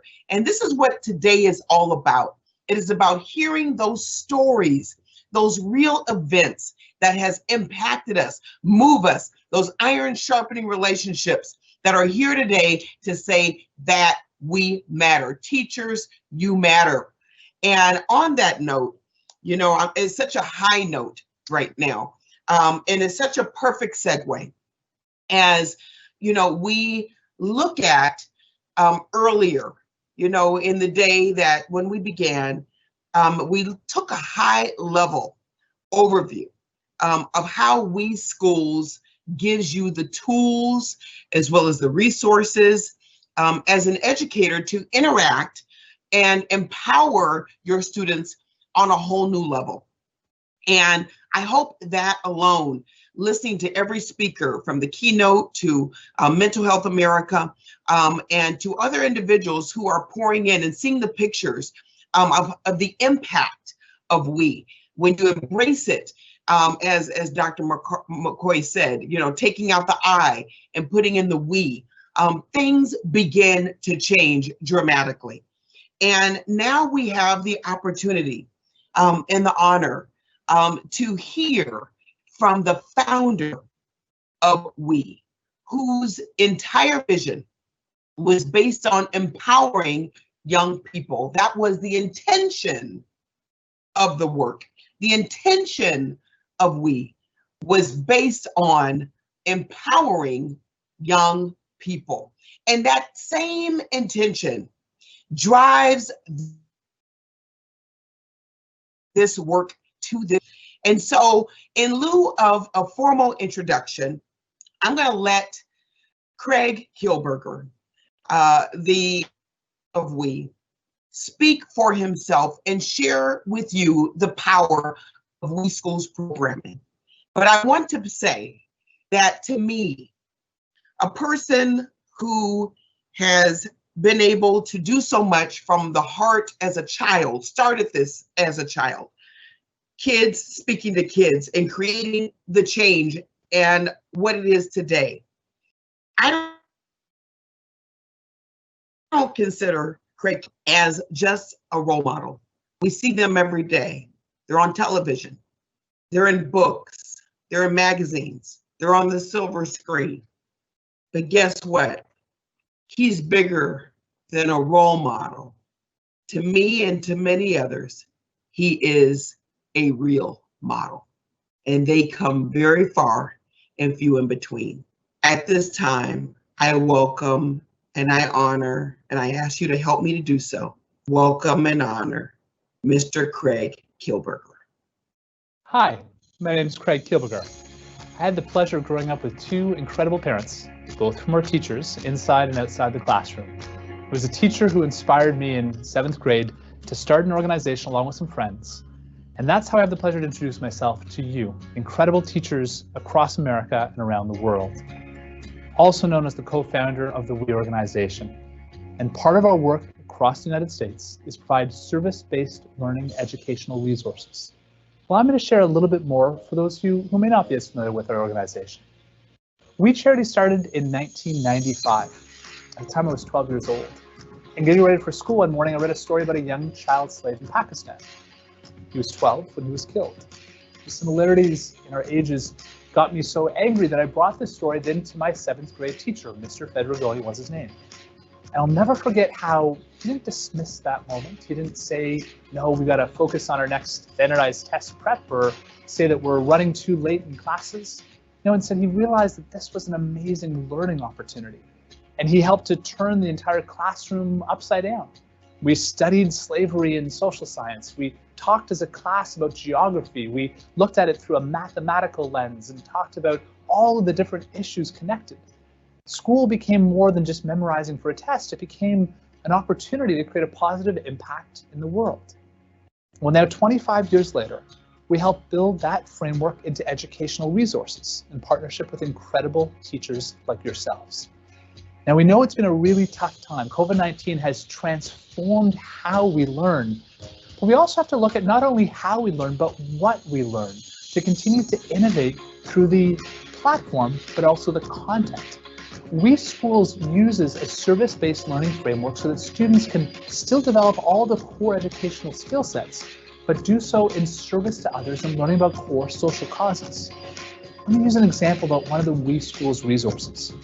For example, we've teamed up with the College Board to create AP with WE Service. So for all the AP teachers out there, there are courses like AP Computer Science. We do this in partnership with Microsoft, where students can learn their coding by coding for nonprofits.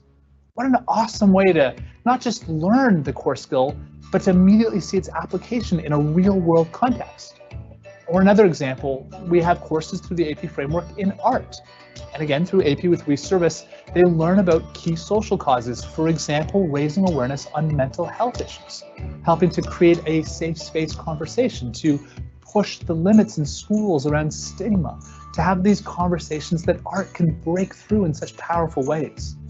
For example, through the AP with WE Service program, students not only receive a recognition, but also on their AP transcript, so that that college or university knows that the teacher signed off on the service-based learning aspect of that framework.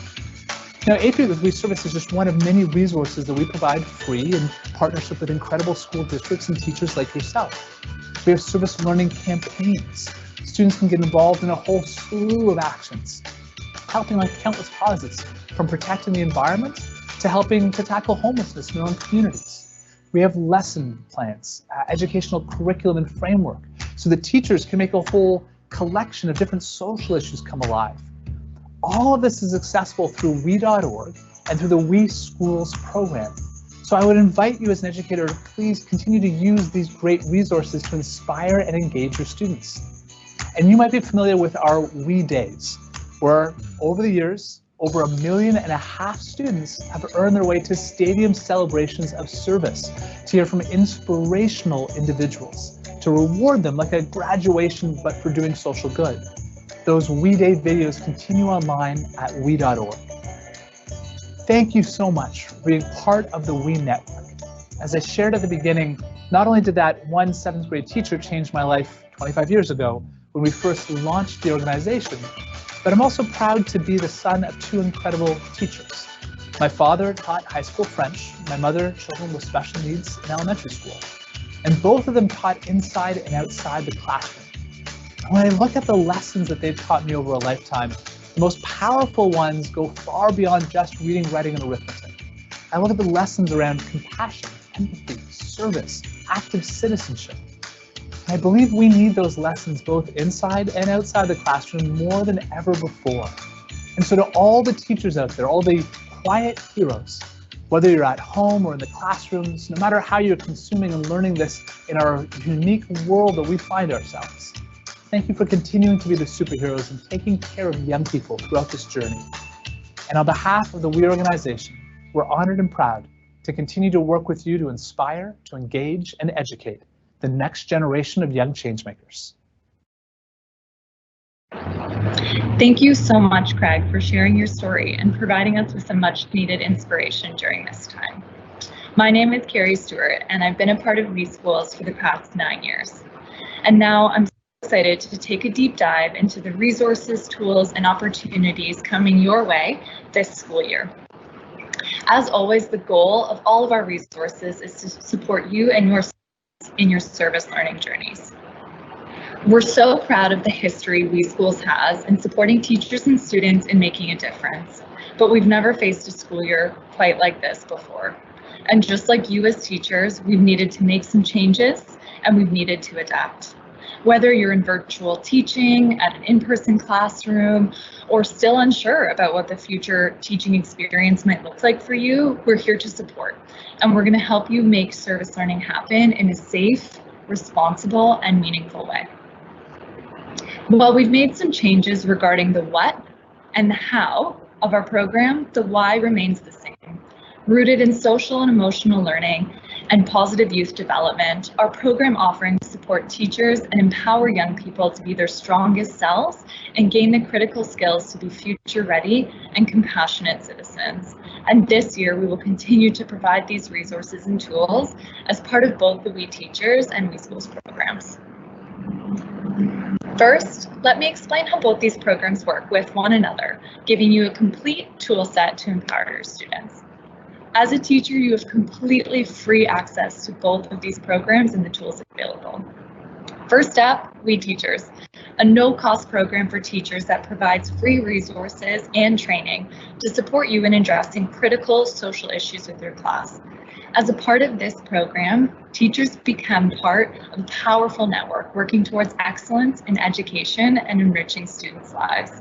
That includes access to educational resources, awards and grants to celebrate your work, and professional development opportunities. Taking part in the We Teachers program is making a commitment to your students through a commitment to self-improvement. It's your opportunity to hone your craft, connect with other educators, and share your expertise with one another. The second part of the programming is, of course, We Schools. These are service learning educational resources for teachers like you to utilize with your students and bring positive change in themselves and the world.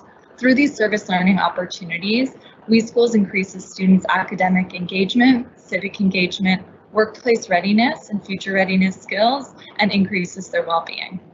We Schools is a practical program that you can bring to your students, giving them first-hand experience in service activities to achieve these outcomes. In unison, the We Teachers and We Schools program will help you engage in the self-development to continue to grow as a teacher and give you the resources to build up your students in ways they never expected. But we haven't been building these programs in a vacuum. Before the school year started, we reached out to teachers like many of you for feedback on the issues and causes that are most relevant to you and your students. And we used that feedback to adapt a calendar to address each of these core issues throughout the school year. During each issue theme, we will highlight and share relevant lesson plans, campaign materials, virtual programs, professional development, and grant opportunities to support you and your students. So if you take a look at this chart, this is the WeSchools framework for the 2020-2021 school year and the major issue themes we will address and provide resources on.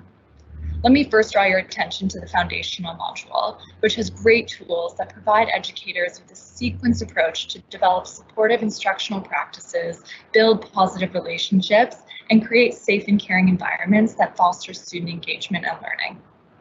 At the heart of everything we do remains well-being. The well-being of both educators and students is essential in the success of a classroom, especially during a year where so many health, social, and environmental challenges continue to come our way, and you'll see this theme come alive throughout the WeSchools program. But at the core of WeSchools are the causes and issues that are always examined through both a local and a global perspective.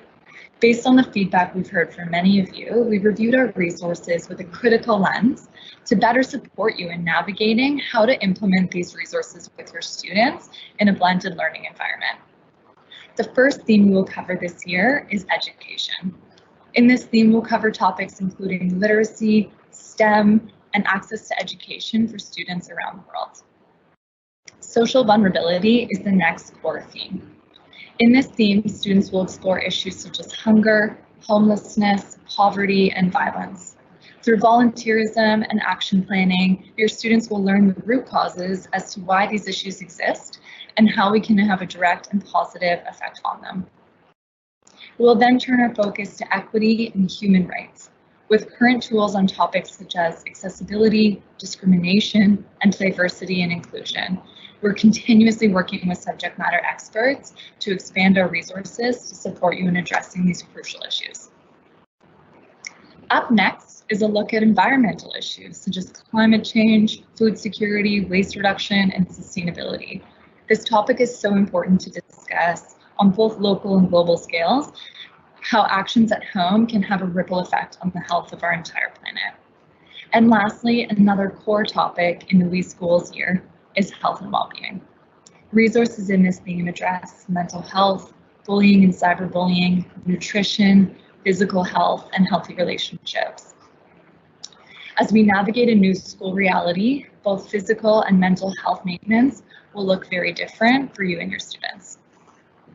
You will receive access to resources on each theme through our monthly newsletter and by visiting we.org/WeSchools. So continue to check there to receive new updates as additional resources and opportunities become available. We are also so excited to share that we will have 2 incredible virtual events each month, one for you as teachers and one for both you and your students to participate in together, called Global Classroom. These will cover the key issues we just discussed and will be a great addition to the learning already happening with your students. They come with supportive campaigns, lesson packages, and educational tools to enhance student learning in in-person or virtual spaces.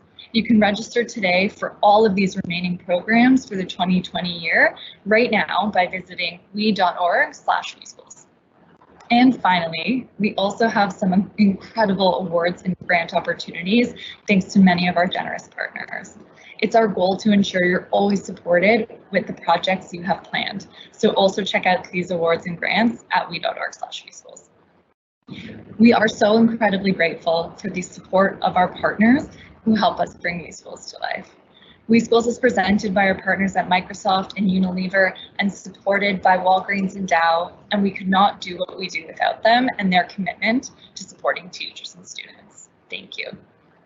So that was an extensive look at all we have to offer you for this school year. We know this year looks different for each and every one of you. You're navigating uncharted waters and you are doing such an incredible job to steer the ship. We're so excited and honored to support you and your students through service learning for the entire school year ahead. We sincerely thank you for all that you do. Now I'd love to invite my wonderful colleagues and teachers, Alyssa and Bushra, to share with us some practical examples of how this all can look in your classroom and school community. Thanks. Thanks, Carrie, and thank you everyone for joining us today. We understand that this year has brought on some unprecedented challenges that no one could have expected, but we're so excited to be here to chat through service learning, why it's so important, and how we can support you through service learning through the We Schools program. My name's Alyssa. I'm an educator of just over 10 years now, first working in the classroom with primary students. Then I continued my education and got my master's in curriculum studies, and more recently, working at We, supporting educators just like you and delivering service learning through their classroom and through the school community. Hi everyone, my name is Bushra. I have been an educator for a bit less than 10 years, but I taught grade 1 and grade 4. I went on to do my master's in education, looking at teaching, culture, and language and how we can impact students. And for the past about 6 years, I have been working with different organizations in developing content, curriculum, resources, policies that can help educators in the classroom and beyond in impacting their students. So we're actually going to get started by sharing a PowerPoint presentation with you that will help us go through our session. Can you see it, Alyssa? Yep, just go ahead to the next slide, Bushra. Perfect, thank you. Okay, so service learning. Service learning may be unfamiliar to some, but very comfortable for all of you as you've been exposed to learning environments in very different ways. But we wanted to take a deep dive into what exactly service learning is. So service learning is an academic pedagogy that connects the classroom to the community and back again to the classroom. It is always undertaken with the goal of enacting meaningful and helpful contributions to local, regional, national, and global communities. Service learning is defined as a form of experiential education where learning occurs through a cycle of action and reflection as students seek to achieve real objectives for the community, a deeper understanding and skills for themselves, and students tackle real-life problems and issues with their community, but also understand the purpose behind their actions and gain personal skills that contribute to their growth. So it's really just understanding how service learning can create that community to classroom connection and enable students to really become global citizens. Perfect. Just like Alyssa just said, it isn't just about, it's the experience from your classroom inside to the community and vice versa.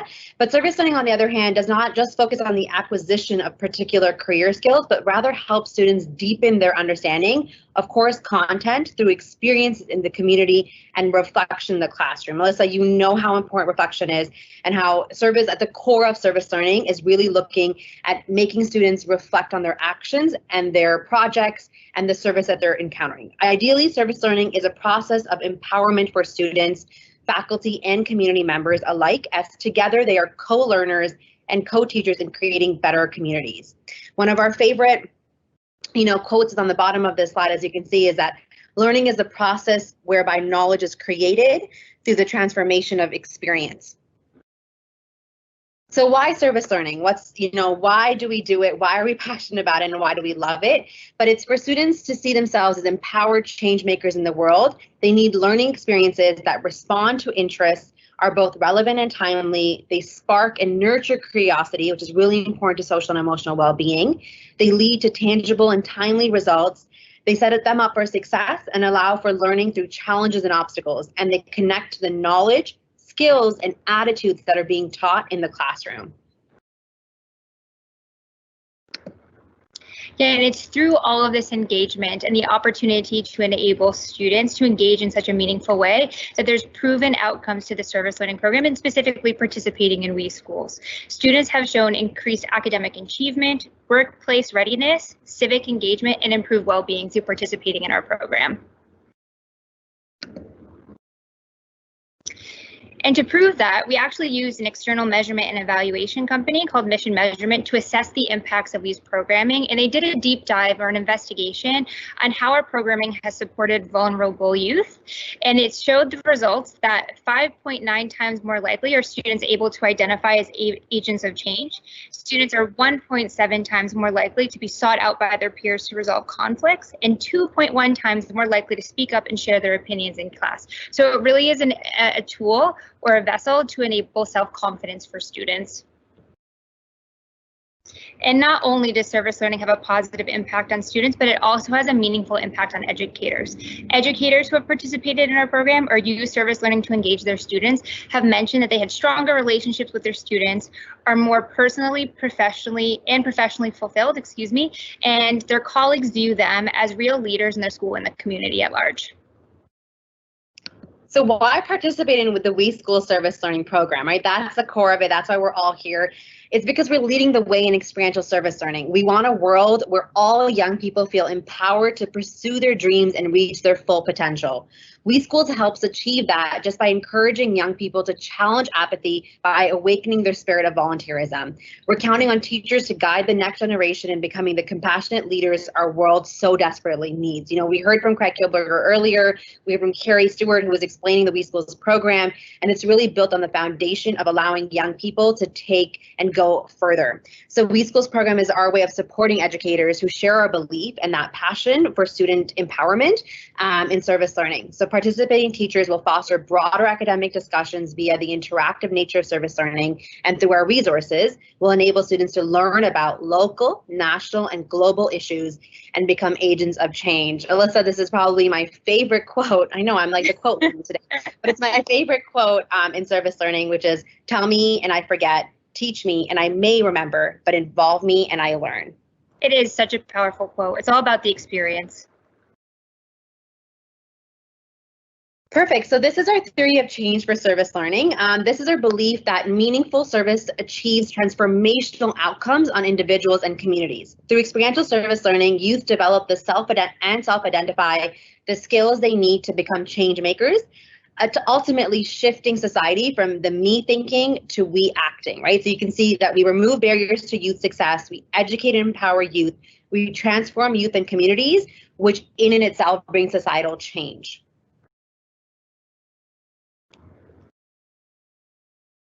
Great, so let's dive into our learning framework, because not only are students learning how to be global citizens and showing such great social emotional learning opportunities, but there's also core skills that are highlighted through our learning framework. So the We Schools learning framework is the educational foundation for every resource we provide. You will see this on our campaign guides, our lesson packages, you name it, it's there. And it is really grounded in pedagogical theories of service learning and 21st century learning practices. So as an educator, you can see that the We Learning Framework is a really helpful reference tool to ensure you that your curriculum expectations are met through student engagement with We Schools programming. So if you look really closely at the slide here, you can see that the wheel is the learning framework, at the center are the skills, the yellow are the goals, and the red are the outcomes, which we had addressed earlier. And then you'll see those icons at the bottom. Those are all of the skills that would be shown prevalent on any type of resource that you're looking at.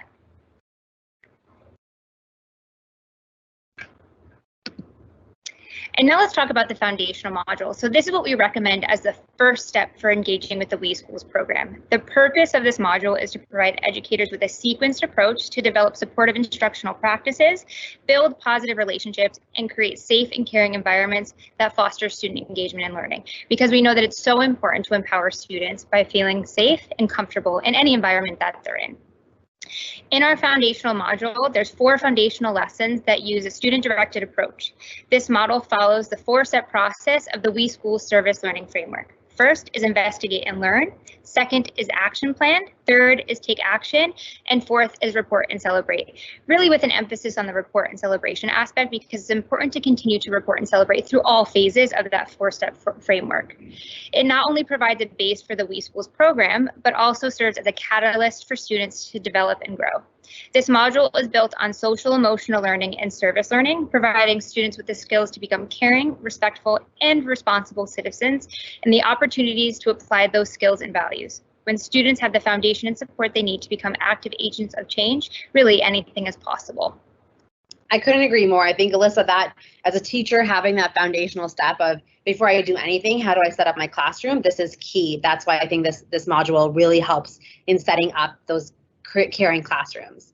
So one of the other aspects that we're mentioning today is the Tech for Good badge program, which is really in the same frame, one of our programs that goes and extends throughout all of our things, just like the foundational module. So the Tech for Good, the purpose that we see for the Tech for Good badge is for students to be empowered with digital resources and skills to create innovative solutions for those in need. Now more than ever are we using technology. You know, Alyssa, during this pandemic, everyone is on technology. We're trying to look at screen time. We're trying to figure that all out. but it's this Tech for Good's badge mission is to look at students and to help support them in using technology for socially conscious actions. So students will become proficient in, globally recognized EdTech standards, so the ISTE standards that I'll go through in the next slide. But they're really looking at the International Society for Technology and Education and the standards that they have for, global collaborator, digital citizen, computational thinker. How can we impact those standards for students and their engagement? So the Tech for Good really looks at students and their technology use, and for educators, it's really looking at empowering their students to do incredible things, all while equipping them with the skills needed to be future ready. So rethinking traditional methods and applying innovative techniques, recognizing and rewarding students for acquiring important skills in a new way, enhancing our own practice as teachers and experiences in the classroom, and integrating technology into teaching to prepare students for digital collaboration and communication in future careers. And then, as I mentioned, it also meets the ISTE standards, which is the International Society for Technology Education standards for educators. Mm-hmm. Yeah, that's such a great thing to share, Bushra, because right now it's such an opportune time to use technology for good, considering that our time on the screen has increased so much, and our time and leveraging of technology has also increased a lot over the past 6 to 8 months. Exactly. Okay, so now on to the 5 key learning themes. So Bushra, you can actually just skip on to the next one. Perfect, thank you. So as you'll recall, Carrie had shared this earlier today to highlight the key issues and themes that we're going through. And these themes have various service learning initiatives within each of them that highlight critical social issues and world challenges. So what we're now going to do is highlight some of our favorite service learning campaigns within each issue and the supportive resources that come with those campaigns within each bucket. So to preface, we have campaign guides, lesson packages, and a ton of other additional educational resources. But when we say campaigns, we're really talking about how-to guides on taking action. So the first issue theme is education.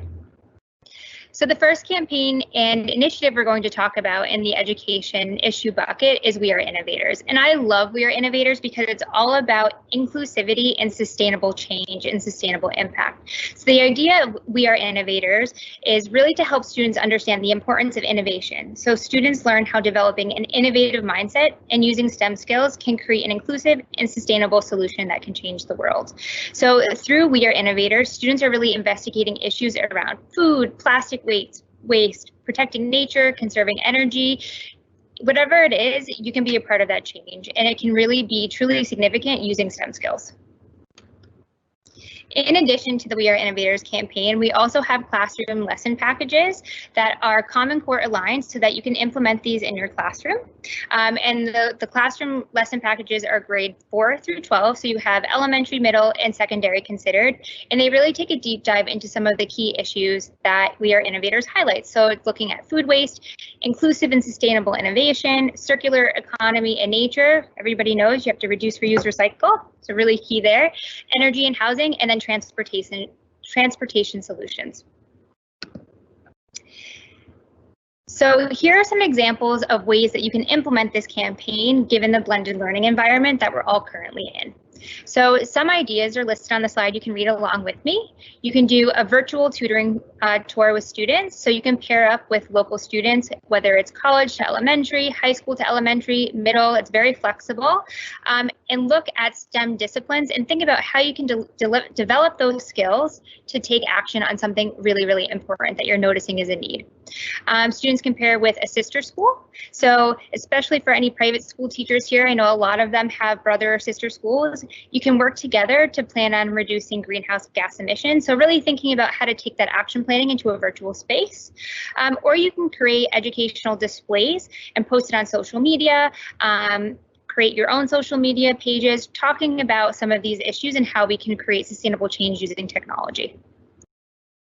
So this is a really cool example of how things have been adapted given the current environment. So this group had started to notice that getting out in the community to create sustainable change was a little bit more challenging this year given the context. So what they decided to do is bring awareness around a Girls' Day for STEM. We all know the importance of improving opportunities for women, especially in the science, technology, engineering, and mathematics space. So that's what this is all about. It's driving awareness and inclusivity around STEM related issues. So this is really cool because this isn't a unique twist. So even though you're not doing exactly what may have been outlined, people take what's there and reinvest and rethink how they could really adapt these resources to fit their specific needs.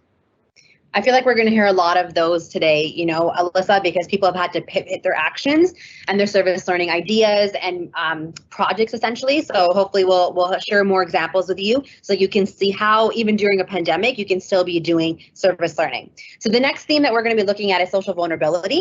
And I'm actually going to highlight the We Volunteer Now service learning campaign. It's one of my favorites, but it's volunteering for the good of everyone. You know, it's not just volunteering for yourself, but it's actually really rallying a larger group of volunteers with you and doing an action. Now that seems impossible right now because we can't get too close to each other, but it's about that volunteering is not only a great way to help make the world a better place for everybody to live in it, but it also feels good. It makes it's actually scientifically proven to make one feel better. So this is a campaign about encouraging people to volunteer and motivating others around you to take action, make a difference in your community. So as Alyssa mentioned, every service learning campaign comes with a curriculum that is Common Core aligned for you. And so this one is really, we have it from grade 1 to 12. So really looking at different subject connections from language to Canadian world studies, but also social sciences and the humanities. And we can look at different learning goals from understanding and demonstrating ways to spread awareness, but also researching and allowing students to dig into issues of why their community might need a specific volunteer action. So some examples that we wanted to share with you of action ideas that you can do when we volunteer now in this during this time is one of the examples that we had from students was looking at during COVID-19 is how can you're confined inside, but how can you still be physically active? And so to help motivate seniors to keep moving and have fun, students volunteered with creating engaging content. So online content with appropriate activities, stretches, and workouts to do independently, or if they're in a group at a senior home that they can be engaging together. But creating online content is a brilliant way, isn't it, Alyssa, to really change how we can impact and still make a difference in our community. So one of the examples that I actually wanted to share, also it's a bit shifted, but is this really great one is where organizers held a virtual self-care party with local youth that had been struggling with anxiety and stress and abuse. So they created an event to empower youth and provide journaling, positive affirmations, and opportunities to connect with like-minded youth that they otherwise may not know. I don't even know how important that is right now for all of us to have that opportunity to stop and think about ourselves. Mm-hmm. It really is so powerful, Bushra, and something that I'm seeing more now than ever is like awareness tours, virtual awareness tours. So even if you can't get out directly in the community in the similar context that we would have seen for We Volunteer Now, you can still continue to do good in the virtual world. So it's so powerful. Thank you for sharing. Okay, so now we're switching themes. So we talked about education. We're now going to be moving into equity and human rights. And the campaign initiative that we want to share with you is We Are One. So We Are One is really awesome. We are so thankful to Microsoft who made this possible for us. This is all about creating an inclusive world by using technology to design accessible tools, services, and experiences. So this is really about thinking about where we can see improvements in our surrounding areas, in our communities, and using technology to solve that.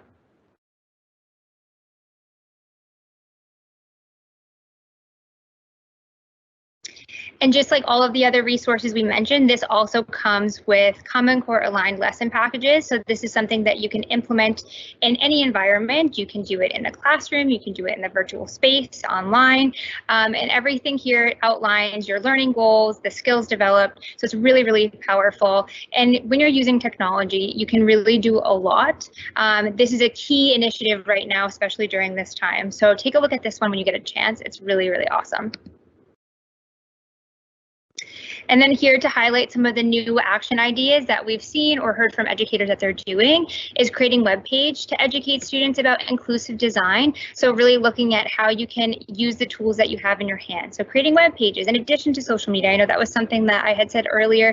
for another opportunity. Have a discussion with your family around what inclusion means, even thinking about that. What does inclusive design mean? What does it mean to have an inclusive environment, an inclusive space? Even being inclusive in an online community, creating a website or online presentation to showcase your findings after those discussions. So really thinking about inclusive design.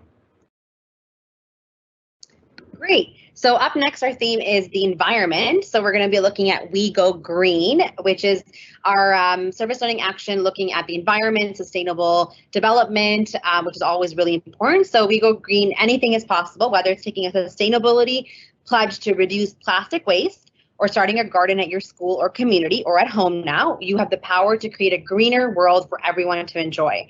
So this is really about the small actions that can become a really big transformation for the world. We all need to know that like every single person makes a difference, right? So in this one, you do receive again, Act Today for a Bright Future, which is the curriculum that we have for it. It's looking at exploring the impact that humans have on the environment and what it means to live sustainably. So I feel like there's so many actions you can do here, Alyssa, about the community, but it's really about yourself as well. You can take pledges for a day, for a week, for even longer, to reduce your shower time, to turn off all the lights, or to walk then drive. So those are all actions to create a more sustainable environment. I thought this fact was really great, is that it takes 450 years for one single-use plastic bottle to decompose. That's 450 years. So all of us together can make a difference, and that's what this is really about. Our last bucket that we're going to highlight and focus is on health and well-being. So in this one, one of a bigger, campaign for me is that we promote respect. So whether with our parents and our family members, our friends, or our classmates, or a significant other, relationships are a really big part of our life. And the bonds we form with others, with other people, are what make us human and help us feel connected and happy. However, when relationships are unhealthy, and it can include things like frequent conflict, pressure, stress, or a lack of trust or respect, it can make things difficult or frustrating. So we promote respect is really truly about building an understanding of the differences between healthy and unhealthy relationships. And it's providing tools to navigate and understand what does that difference look like, and how can we identify unhealthy relationships.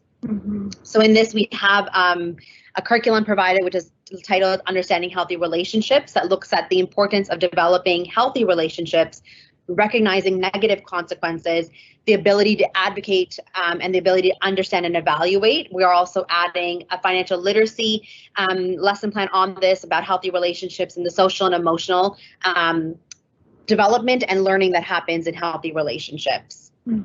So, this is really about taking that time with your family and discussing what are the differences between healthy and unhealthy relationships, looking at your school policies, looking at, creating a blog post and welcoming people to discuss and creating that safe environment. So really looking at inclusivity and raising awareness and understanding amongst yourself and others.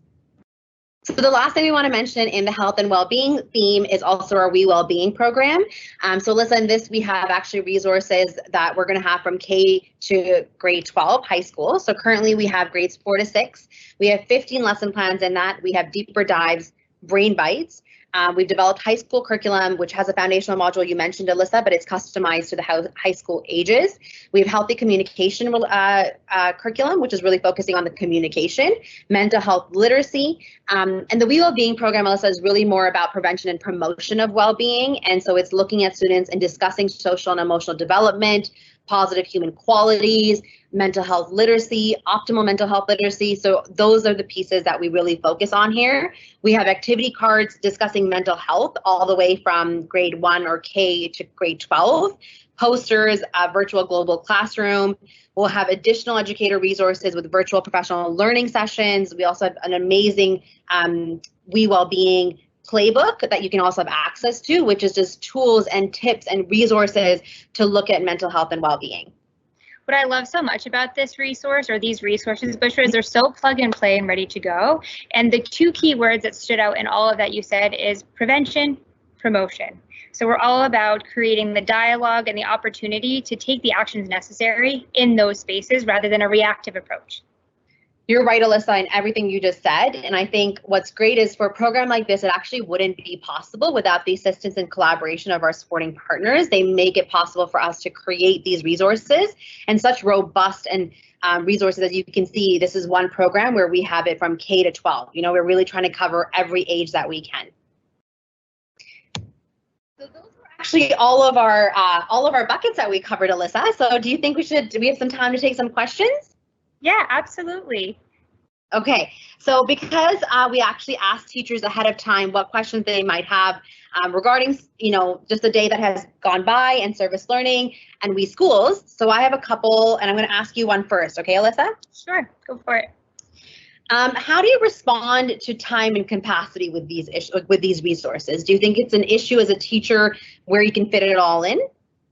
Oh, I totally hear you. And we do everything we can as we're creating these resources to take that into consideration. So one thing that I said earlier is very plug and play. So you can take these resources and implement them in a curricular context or in an extracurricular or co-curricular context. So if you want to use it as an enhancement, if you want to take pieces of it, it's chunked out so that it's really easy to adapt.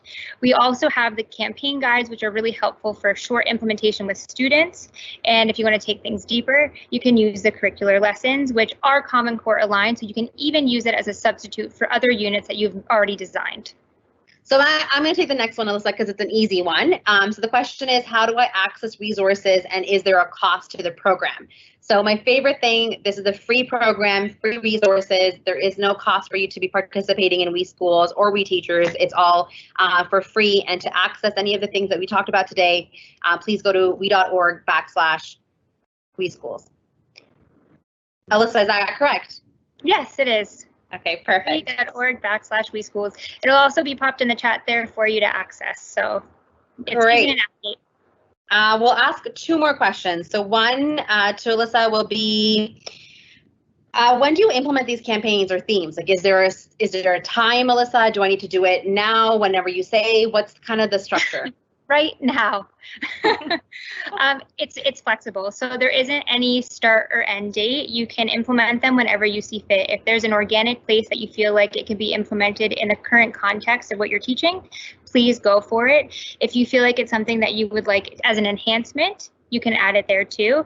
A lot of teachers actually come to us and say that they're implementing all different types of campaigns at the same time with their students by posing the option of issue. So they say, here are issues under education, here are issues under social vulnerability. It's up to you to decide which ones you want to take part in and then go from there. And they really leverage the action planning component to still develop the skills and have the students teach each other. So there really isn't a formulaic way to do it from start to end. It's up to you, and you obviously have support from other supportive resources published on the landing page there that Bushra had mentioned to drive you through the programming.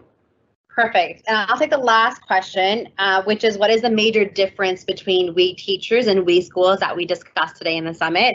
And I think it's such a beautiful difference, and that's why I wanted the question. But it's We Teachers, and Alyssa, please jump in, but We Teachers is really about providing teachers with tools and resources for their own self-growth, their own self-learning, and their own education. Whereas We Schools is providing tools and resources to empower, for teachers to empower students in making a difference and making a change and in learning. So the key difference is really We Teachers is for you as educators that are watching and tuning in today, whereas We Schools is for your students and how to engage them in service learning. Did I cover it? Absolutely, 100%.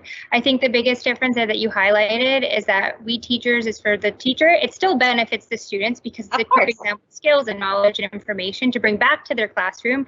But We Schools really facilitated to the teacher, guided to the teacher, but really driven by the students. Perfect. Alyssa, those are all the questions that I have. If anybody has any more questions, please pop them in chat. We're still around, we're still listening, so we really want to hear anything that you have. Thank you from my side. I've really enjoyed it. The summit is such a great place to learn and to engage. I hope you had a really great day with all the other sessions. And thank you for having us.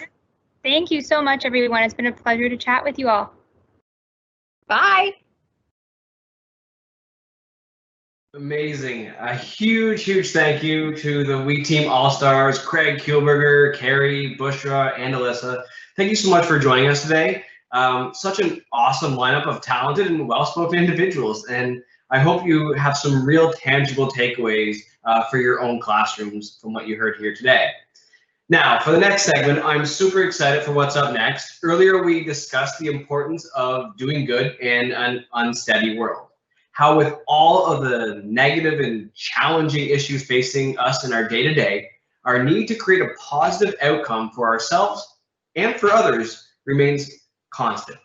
Right now, I'm going to throw it over to Dr. J and some new guests for an insightful panel discussion that Dr. J had the other day. Enjoy. Oh, we're so excited to be here today. The name of the game today is all about new and practical ways that we are engaging in safe service. And yes, as important as it is to do good in the world, I've got to stress that it's just as important to do that safely as well.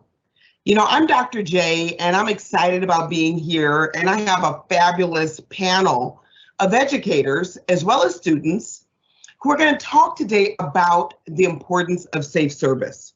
I mean, let's face it, sometimes I know I feel waking up every morning with another crisis after another. 2020 has been a heavy lift for all of us. Particularly as we look at all of the challenges that we're facing, all the way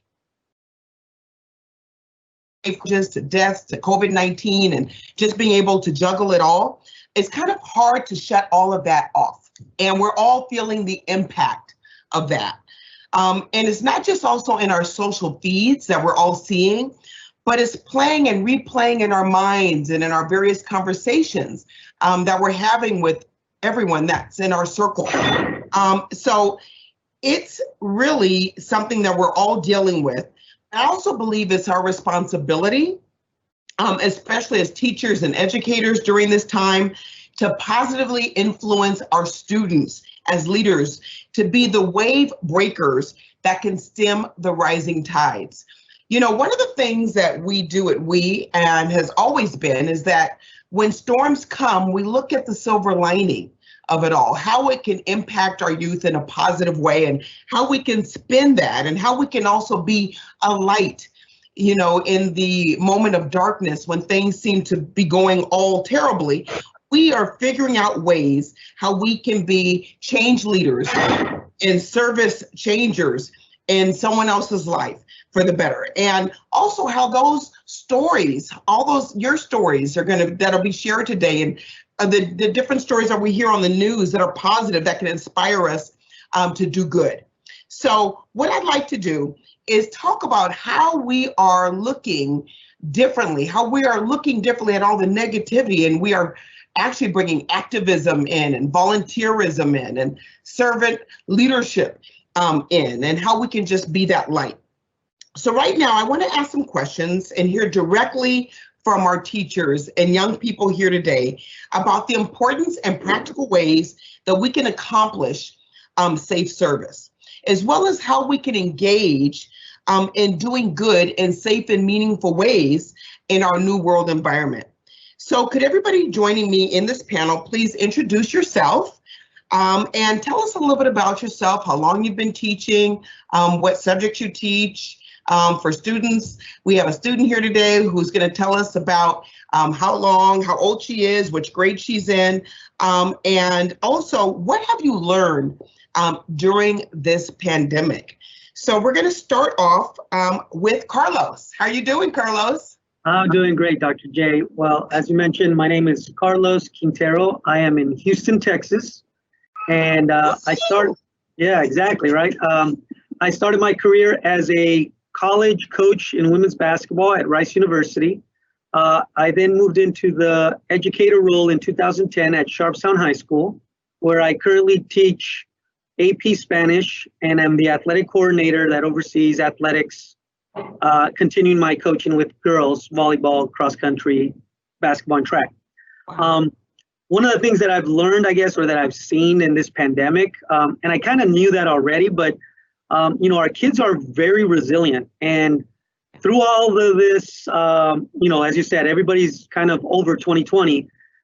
What I continue to see is that resilience, that eagerness to continue to to do what they know they're capable of. So one of the things that I've tried to become better at is how do I give them those tools now that I'm away from them? And so I'm still honing that skill, right? Giving them the tools that they need to be successful in helping us cope with what's going on. Wonderful. Thank you so much. That's really important, that resilience, that being able to bounce back is so critical. And by the way, everybody, you're not seeing double, you're seeing twins here today.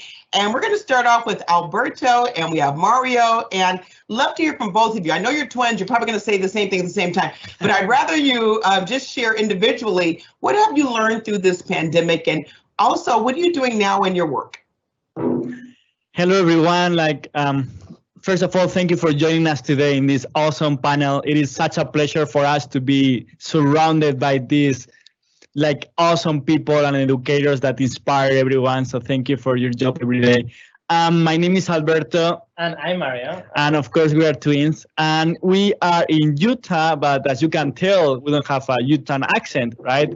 So we are originally from Spain, and we moved here 5 years ago. We moved here 5 years ago, and we actually teach in a Spanish school. I teach 6th grade. And I teach 5th grade. So it means that we basically teach all the classes in Spanish. History, math, all the different, different classes. So we are loving it here in Utah. I would say that. There you go. Yeah. Here we go. So I would say that we've learned a lot during this pandemic. A lot of people just get the negative part of it, but there are a lot of positive things that as an educator and in our personal life as well. So I would say that we already knew about this, but now more than ever, social emotional learning is key in every class. We always say that social emotional learning should be taught in every classroom around the world. And now it's even more important than before. We have students who are struggling. We have students who learn better if they are face-to-face, and they can't be face-to-face, and they are also missing that social part that it is super important. Yeah, I think that the social interactions are so important, and we realized this during the quarantine when it was so hard, and we just needed that face-to-face time with our friends, with our teachers, with our students. So we need to also it is so important, those social interaction. As our teachers, we need to teach our students now to have those interactions in a healthy way. So be focused on empathy, respect, all those pieces to have these social interactions that are so important in a healthy way. Yep. Well, excellent. I love that word, empathy. I think it's a word that's been floating around lately. We're still learning about it, but balancing that. I know I'm also struggling with that as a parent too. And speaking of being a parent and having a child myself, we have a student here, Sidra, who is going to share with us from her perspective. Sidra, how are you? Tell us what grade you're in, and how are you dealing with the pandemic?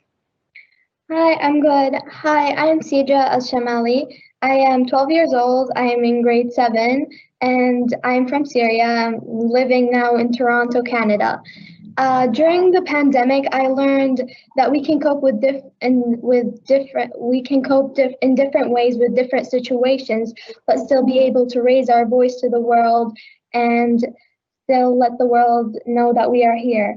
And in the pandemic, I found out new talents I had that I didn't know I had before, and had the time to build onto those talents. And one of them was creating content and writing poems and sharing my thoughts and feelings in a meaningful way. My dad was helping his friend to create video promotion, and so my dad and I created a script for that, and that was very successful. And from there, I found out this talent, and now we are working on a website that can turn my talent into reality.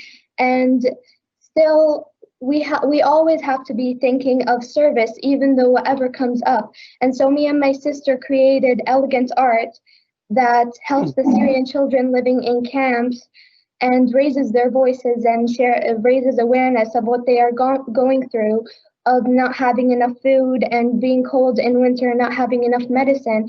And we used art to draw and show the suffering of the Syrian children, since art is the best way to get us all together as a globe, and since anyone can understand the meaning of the art piece. And we started selling those pictures to raise the money to the Syrian children and see a smile on their face. How old are you again? Right. I'm like, wait a minute. Oh my gosh. You are an inspiration. You know, you really are. I just, what you're going to do in the future is amazing, but look at what you're doing now. From the seat you're in now, the age you're in now, the grade you're in now. I mean, you really have a vision, and I love what you're doing. And I love, thank you for talking about art. I mean, we have to, I've been waiting for the arts to come back into school. It's such a great way to express yourself. And I cannot wait to hear more from you. So you stay right there, because we're going to come back to you. I mean, you can teach us quite a few things. So Carlos, I want to come back to you. And first of all, I just want to first say thank you to everybody for being here, because I know everybody's listening is excited to hear more from you, because you have certainly just shared with us exactly the excitement that you have and what you're learning through this pandemic. And I think it resonates with all of us. So now, Carlos, I'd like to know how service has impacted your students from past to present, like over the past 6 months, when you first incorporated service in your classroom. How has it changed since then? Well, you know, again, we talk about how, you know, the distance learning has put a kind of a strain, if you will. So we've kind of had to navigate, like, how do we still provide our kids that opportunity, kind of like, you know, like what Cedra was saying, how do we, because these kids still want to be a part of the community and feel engaged and feel like they're making a difference. So that was the key. Several months ago, our theater arts, you know, you mentioned the arts, our theater arts teacher here on our campus, Mr. Morales, is a great advocate and a great partner in service. And we put together some things when the first pandemic first started, where we reached out to kids and said, you know, we can't go out to places, but what can we do? So we did a fundraiser where we raised funds and had basically like frontline, we fed frontline heroes, if you will. So we called it kind of like the Sharpstown Heroes Luncheon. And so, you know, we went around the corner. We have a Memorial Hermann Hospital. So one day, you know, we took lunch to those guys, and then another, we took the firefighters, we took to our campus police officers. So it's really, you know, I'm going to say this, it's not really my ideas, but it's like listening to these kids, because these guys, you know, like Cedra, just our kids have these great ideas. And so that's kind of, we never had done something like that. So now it's kind of sparked that, that interest of, okay, why are we waiting to honor these frontline heroes when bad things are going on, right? So we're going to build on that. You know, we still haven't figured out, we have a garden that we use here to grow and kind of share with our community. We haven't figured out yet how to get that going, but I'm sure, you know, our kids are hard at work right now to try to figure it out, but we've had to kind of navigate differently. And really, as I mentioned, it's been driven by the kids, which is what you want, because you want. That's it. That's exactly right. The kids, when you give the kids that accountability and when the kids own it, it's much easier. It's much easier, right? Yeah. Right. And you know, we've been trying to do this for years. Now we're forced to do it, right? Right. Exactly. But what's so great is that they are faced with a problem, and now they're becoming problem solvers. Correct. Right? And being creative, you know, I'm just interested in all these different takeouts as I'm driving around. All these ways, all these restaurants have great different ways of doing takeout. It's like it caused us to think differently. You know, back to you though, as a teacher, how have you adapted?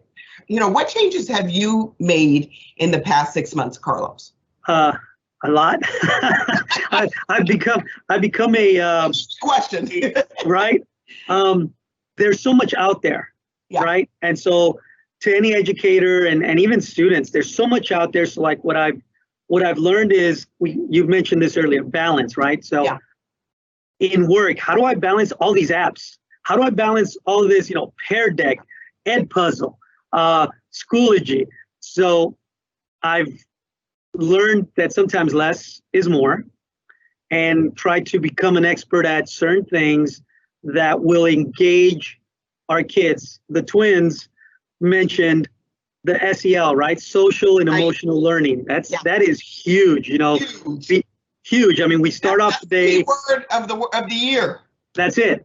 So, we start off with that, and because, as I mentioned also as a coach, that's one of the things that these kids are missing, that face to face, that hello, that smile. So how do you transmit that now, kind of like what we're doing via Zooms, via Teams, via meetings? So that's something that I'm learning, I'm growing, and honing that skill.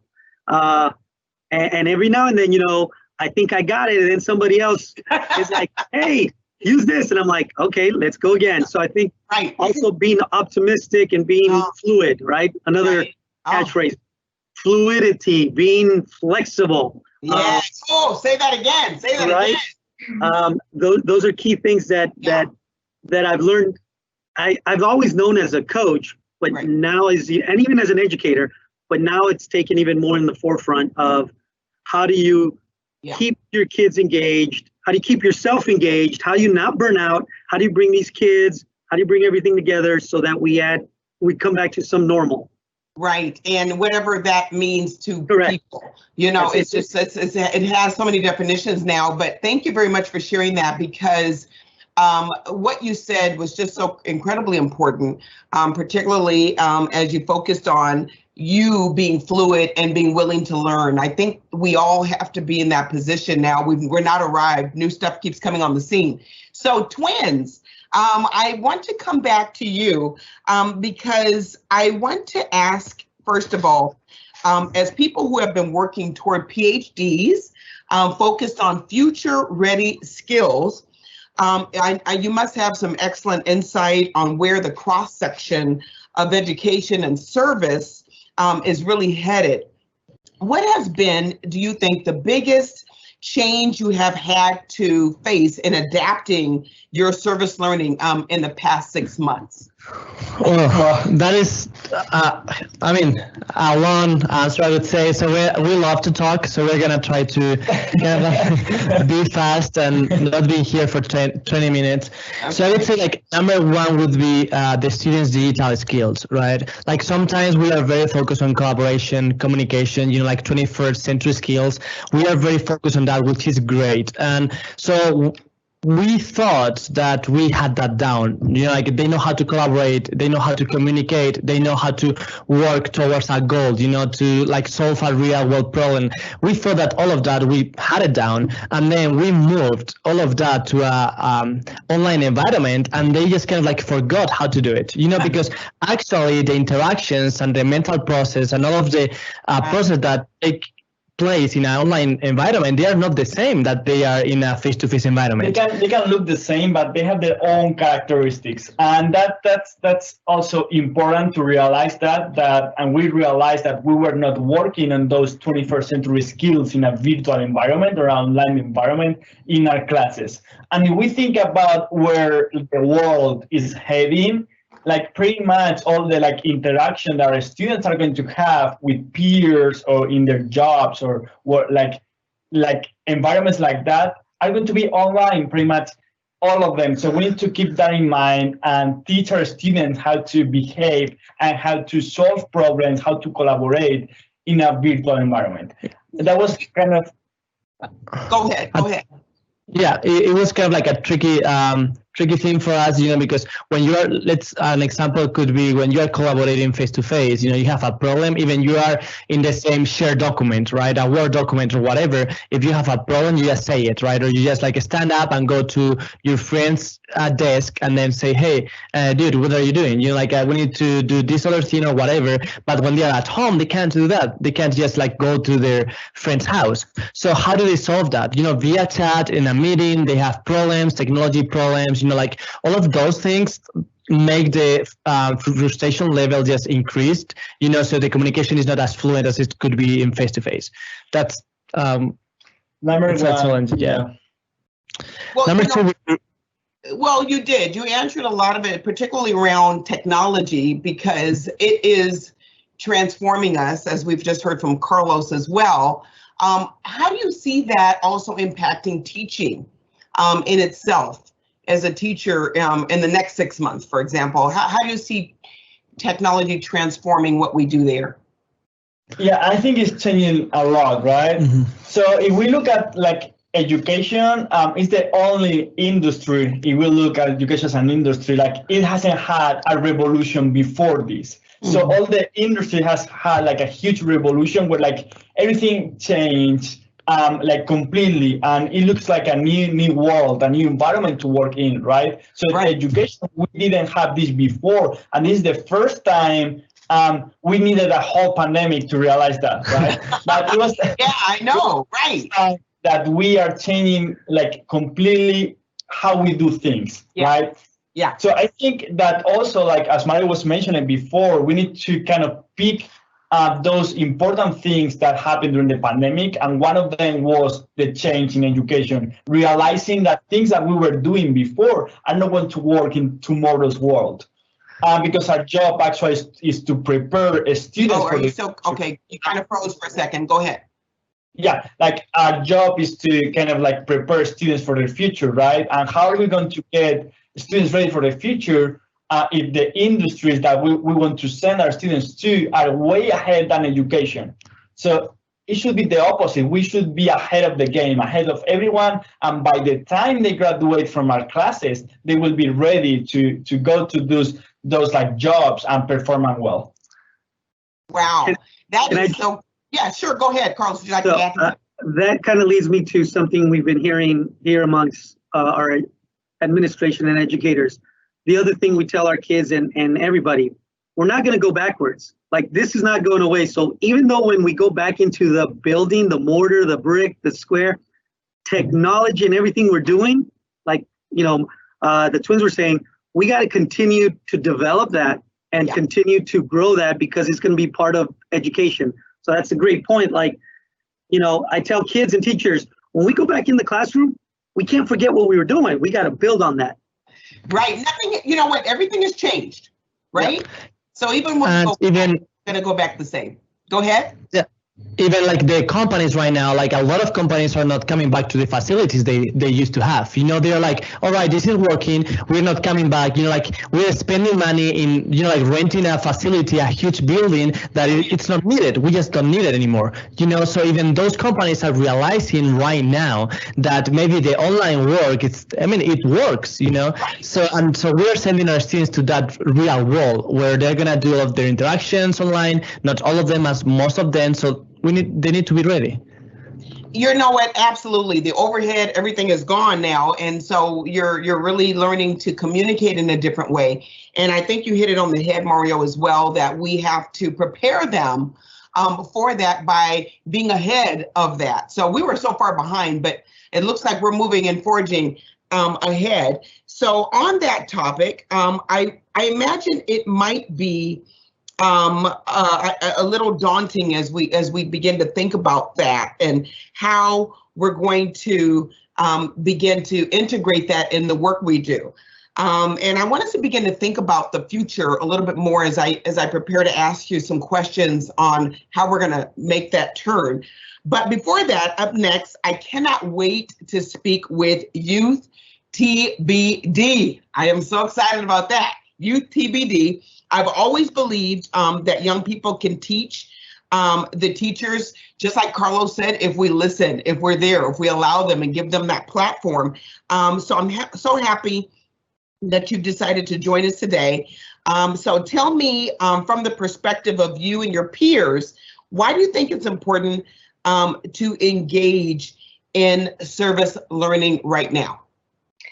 I think, in my opinion, service learning is a very important thing to be able to turn the negative to the positive and make a big impact in our world, and to be able to share topics you are passionate about, and to be able to convince others about things you would like to change to the better, and share your thoughts in a way that inspire others. And yeah.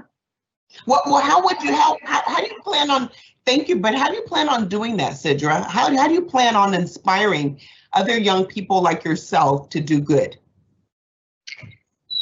I feel like inspiring them is showing them what I have gone through, what I have done, that inspired them. Like, I want to do the same thing. I can do it. I have the power to make things possible for myself, and go for it. Hey, I got the power. You do have the power. Right, Carlos? Right? She's got the power. That's it. No. She's got the power, and you've embraced that power, and I believe that's going to certainly resonate with other young people who might think they're too young to do anything. I think young is where things are at right now, right? Yes. Okay. Definitely. Yeah, you're the only young person that could probably say to that. So, with that being said, finally, I'd love to hear your answer on this one, because most of the time, the best advice an adult can give, it can receive, by the way, I'm sorry, is usually from a young person, and from their perspective. If you could give, Sidra, one piece of advice to adults, to all of the old people on the line, okay? Everybody watching, what would you say, because we want to hear, and be honest, it's okay, you're not going to hurt us. Give us one piece of advice right now. What would you say? What would it be for us? To listen to y'all, because they can have different opinions and different perspectives on things, and they can bring things up that you haven't heard of, and bring up topics you are passionate about in the future after you've heard of that. And keep your spirit up, and always think of the bright side. Oh. Okay, thank you. That is awesome. Beautifully said. And I promise you, I'm going to carry that along with me as I remember that as a mother of a son who's 14. I'm going to remember to listen more, because you all really have something to say. So now I want to open up some questions to the entire group, and get your take on some other pertinent questions that are out there. For the educators on the panel, given everything on your plate right now, on every teacher's plate, which is a lot, why do you think it's still important to make service a priority? Anyone who'd like to begin with that? Why is that important right now? Well, we can go ahead. Yeah, we can. Yeah. So I think right now people is looking for happiness, everywhere, because all of us are struggling, these are very hard times. So I think just the importance of just make people smile, during these hard times, I think that's priceless, and even and everyone loves making other people smile. So it makes you happy as well, right? So if we are talking about social emotional learning and how we can do that with our students, I think it's a great way to make our students realize that emotions are important, that emotions shouldn't be a taboo, right? That person needs help, just go there, just help that person, and they will be they will appreciate it, and that will make our students realize that, all right, it is important, emotions matters, Emotions matter, and serving people makes you happy, and that's what it is. And we, as Mario was saying, and we need more happiness in this world at this point. Less hate, more happiness, more love. Yeah, and I would say as well that in these times, I mean, like we've thought about this like since a long time ago, and we were the crazy ones. Now we're not that crazy because people are starting to realize that a school should be less about the school stuff and more about emotions and about social emotional learning, right? So it should be about like right now we are in a time that it is more important how your students are feeling that day, you know, that, you know, just how you are teaching science, you know, so focusing on service learning is great in, you know, because you are focusing on emotions as well. Right. Carlos? Well, I mean, you know, by definition, right, service is helping or doing work for someone.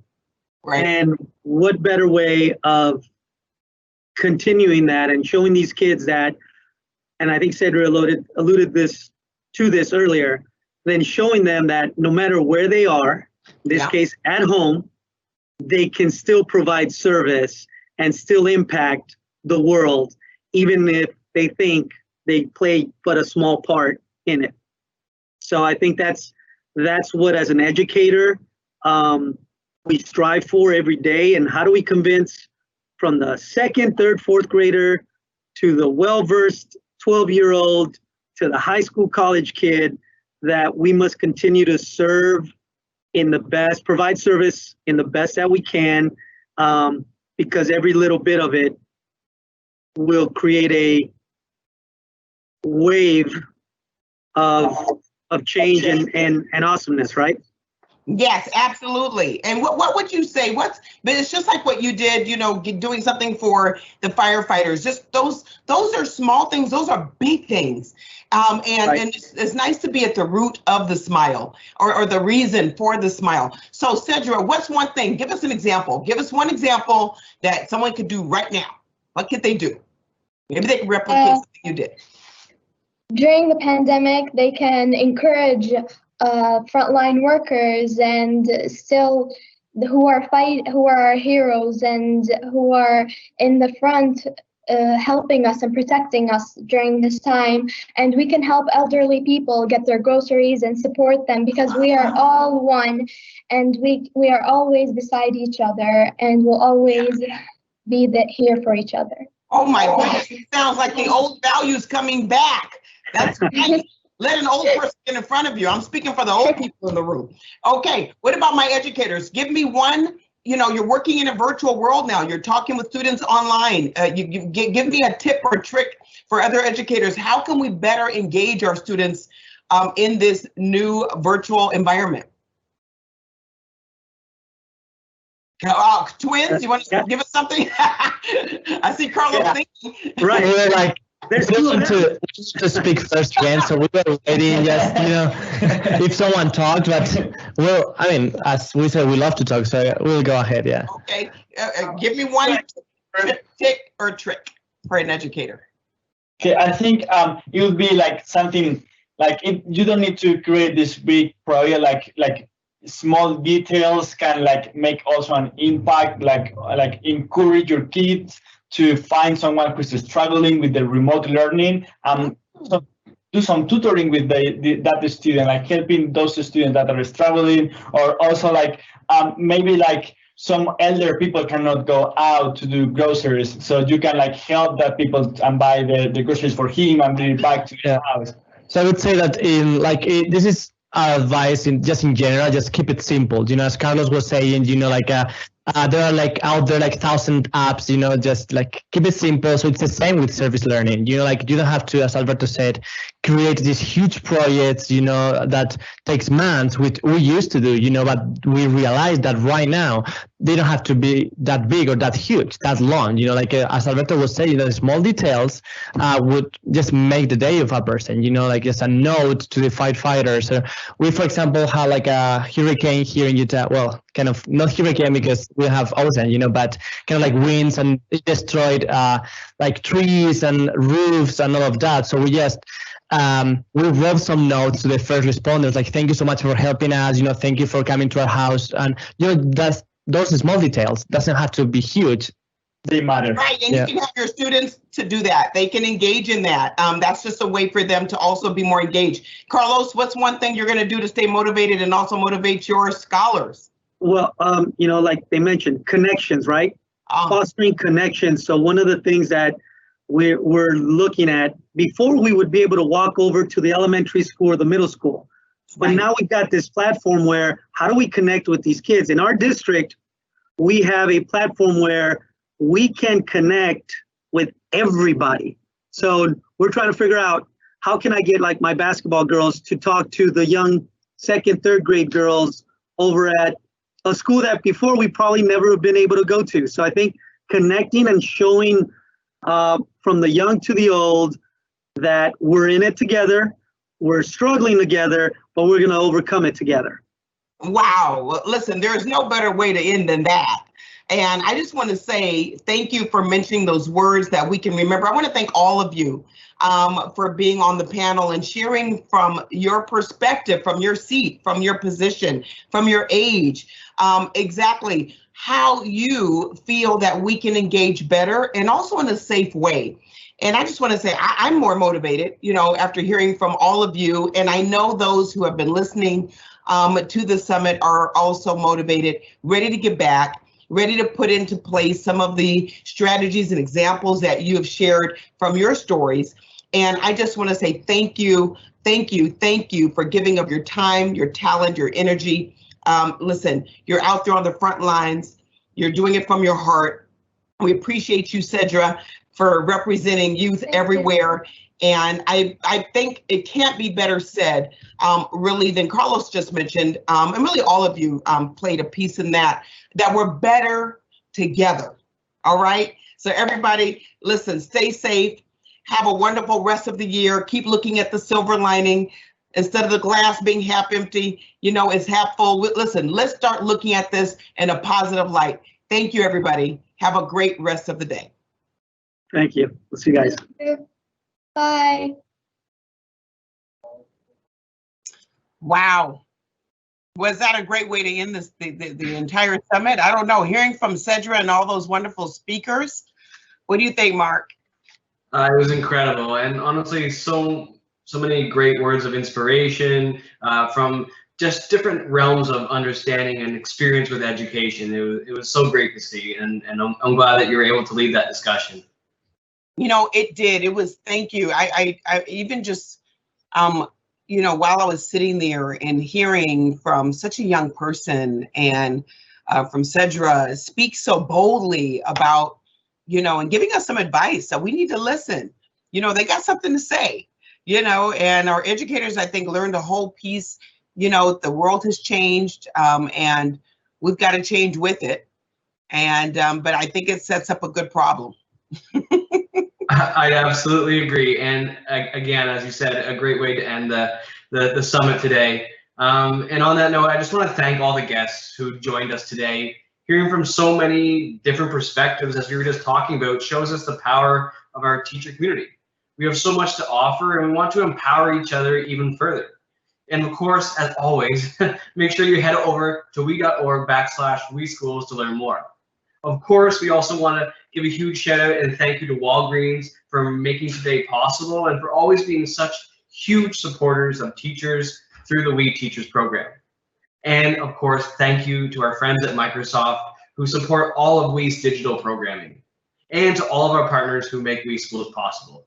Thank you as well to the incredible co-host today, Dr. J, for being a dream co-host, and it was such an honor and a pleasure to be on the call and at today's Teacher Summit with you.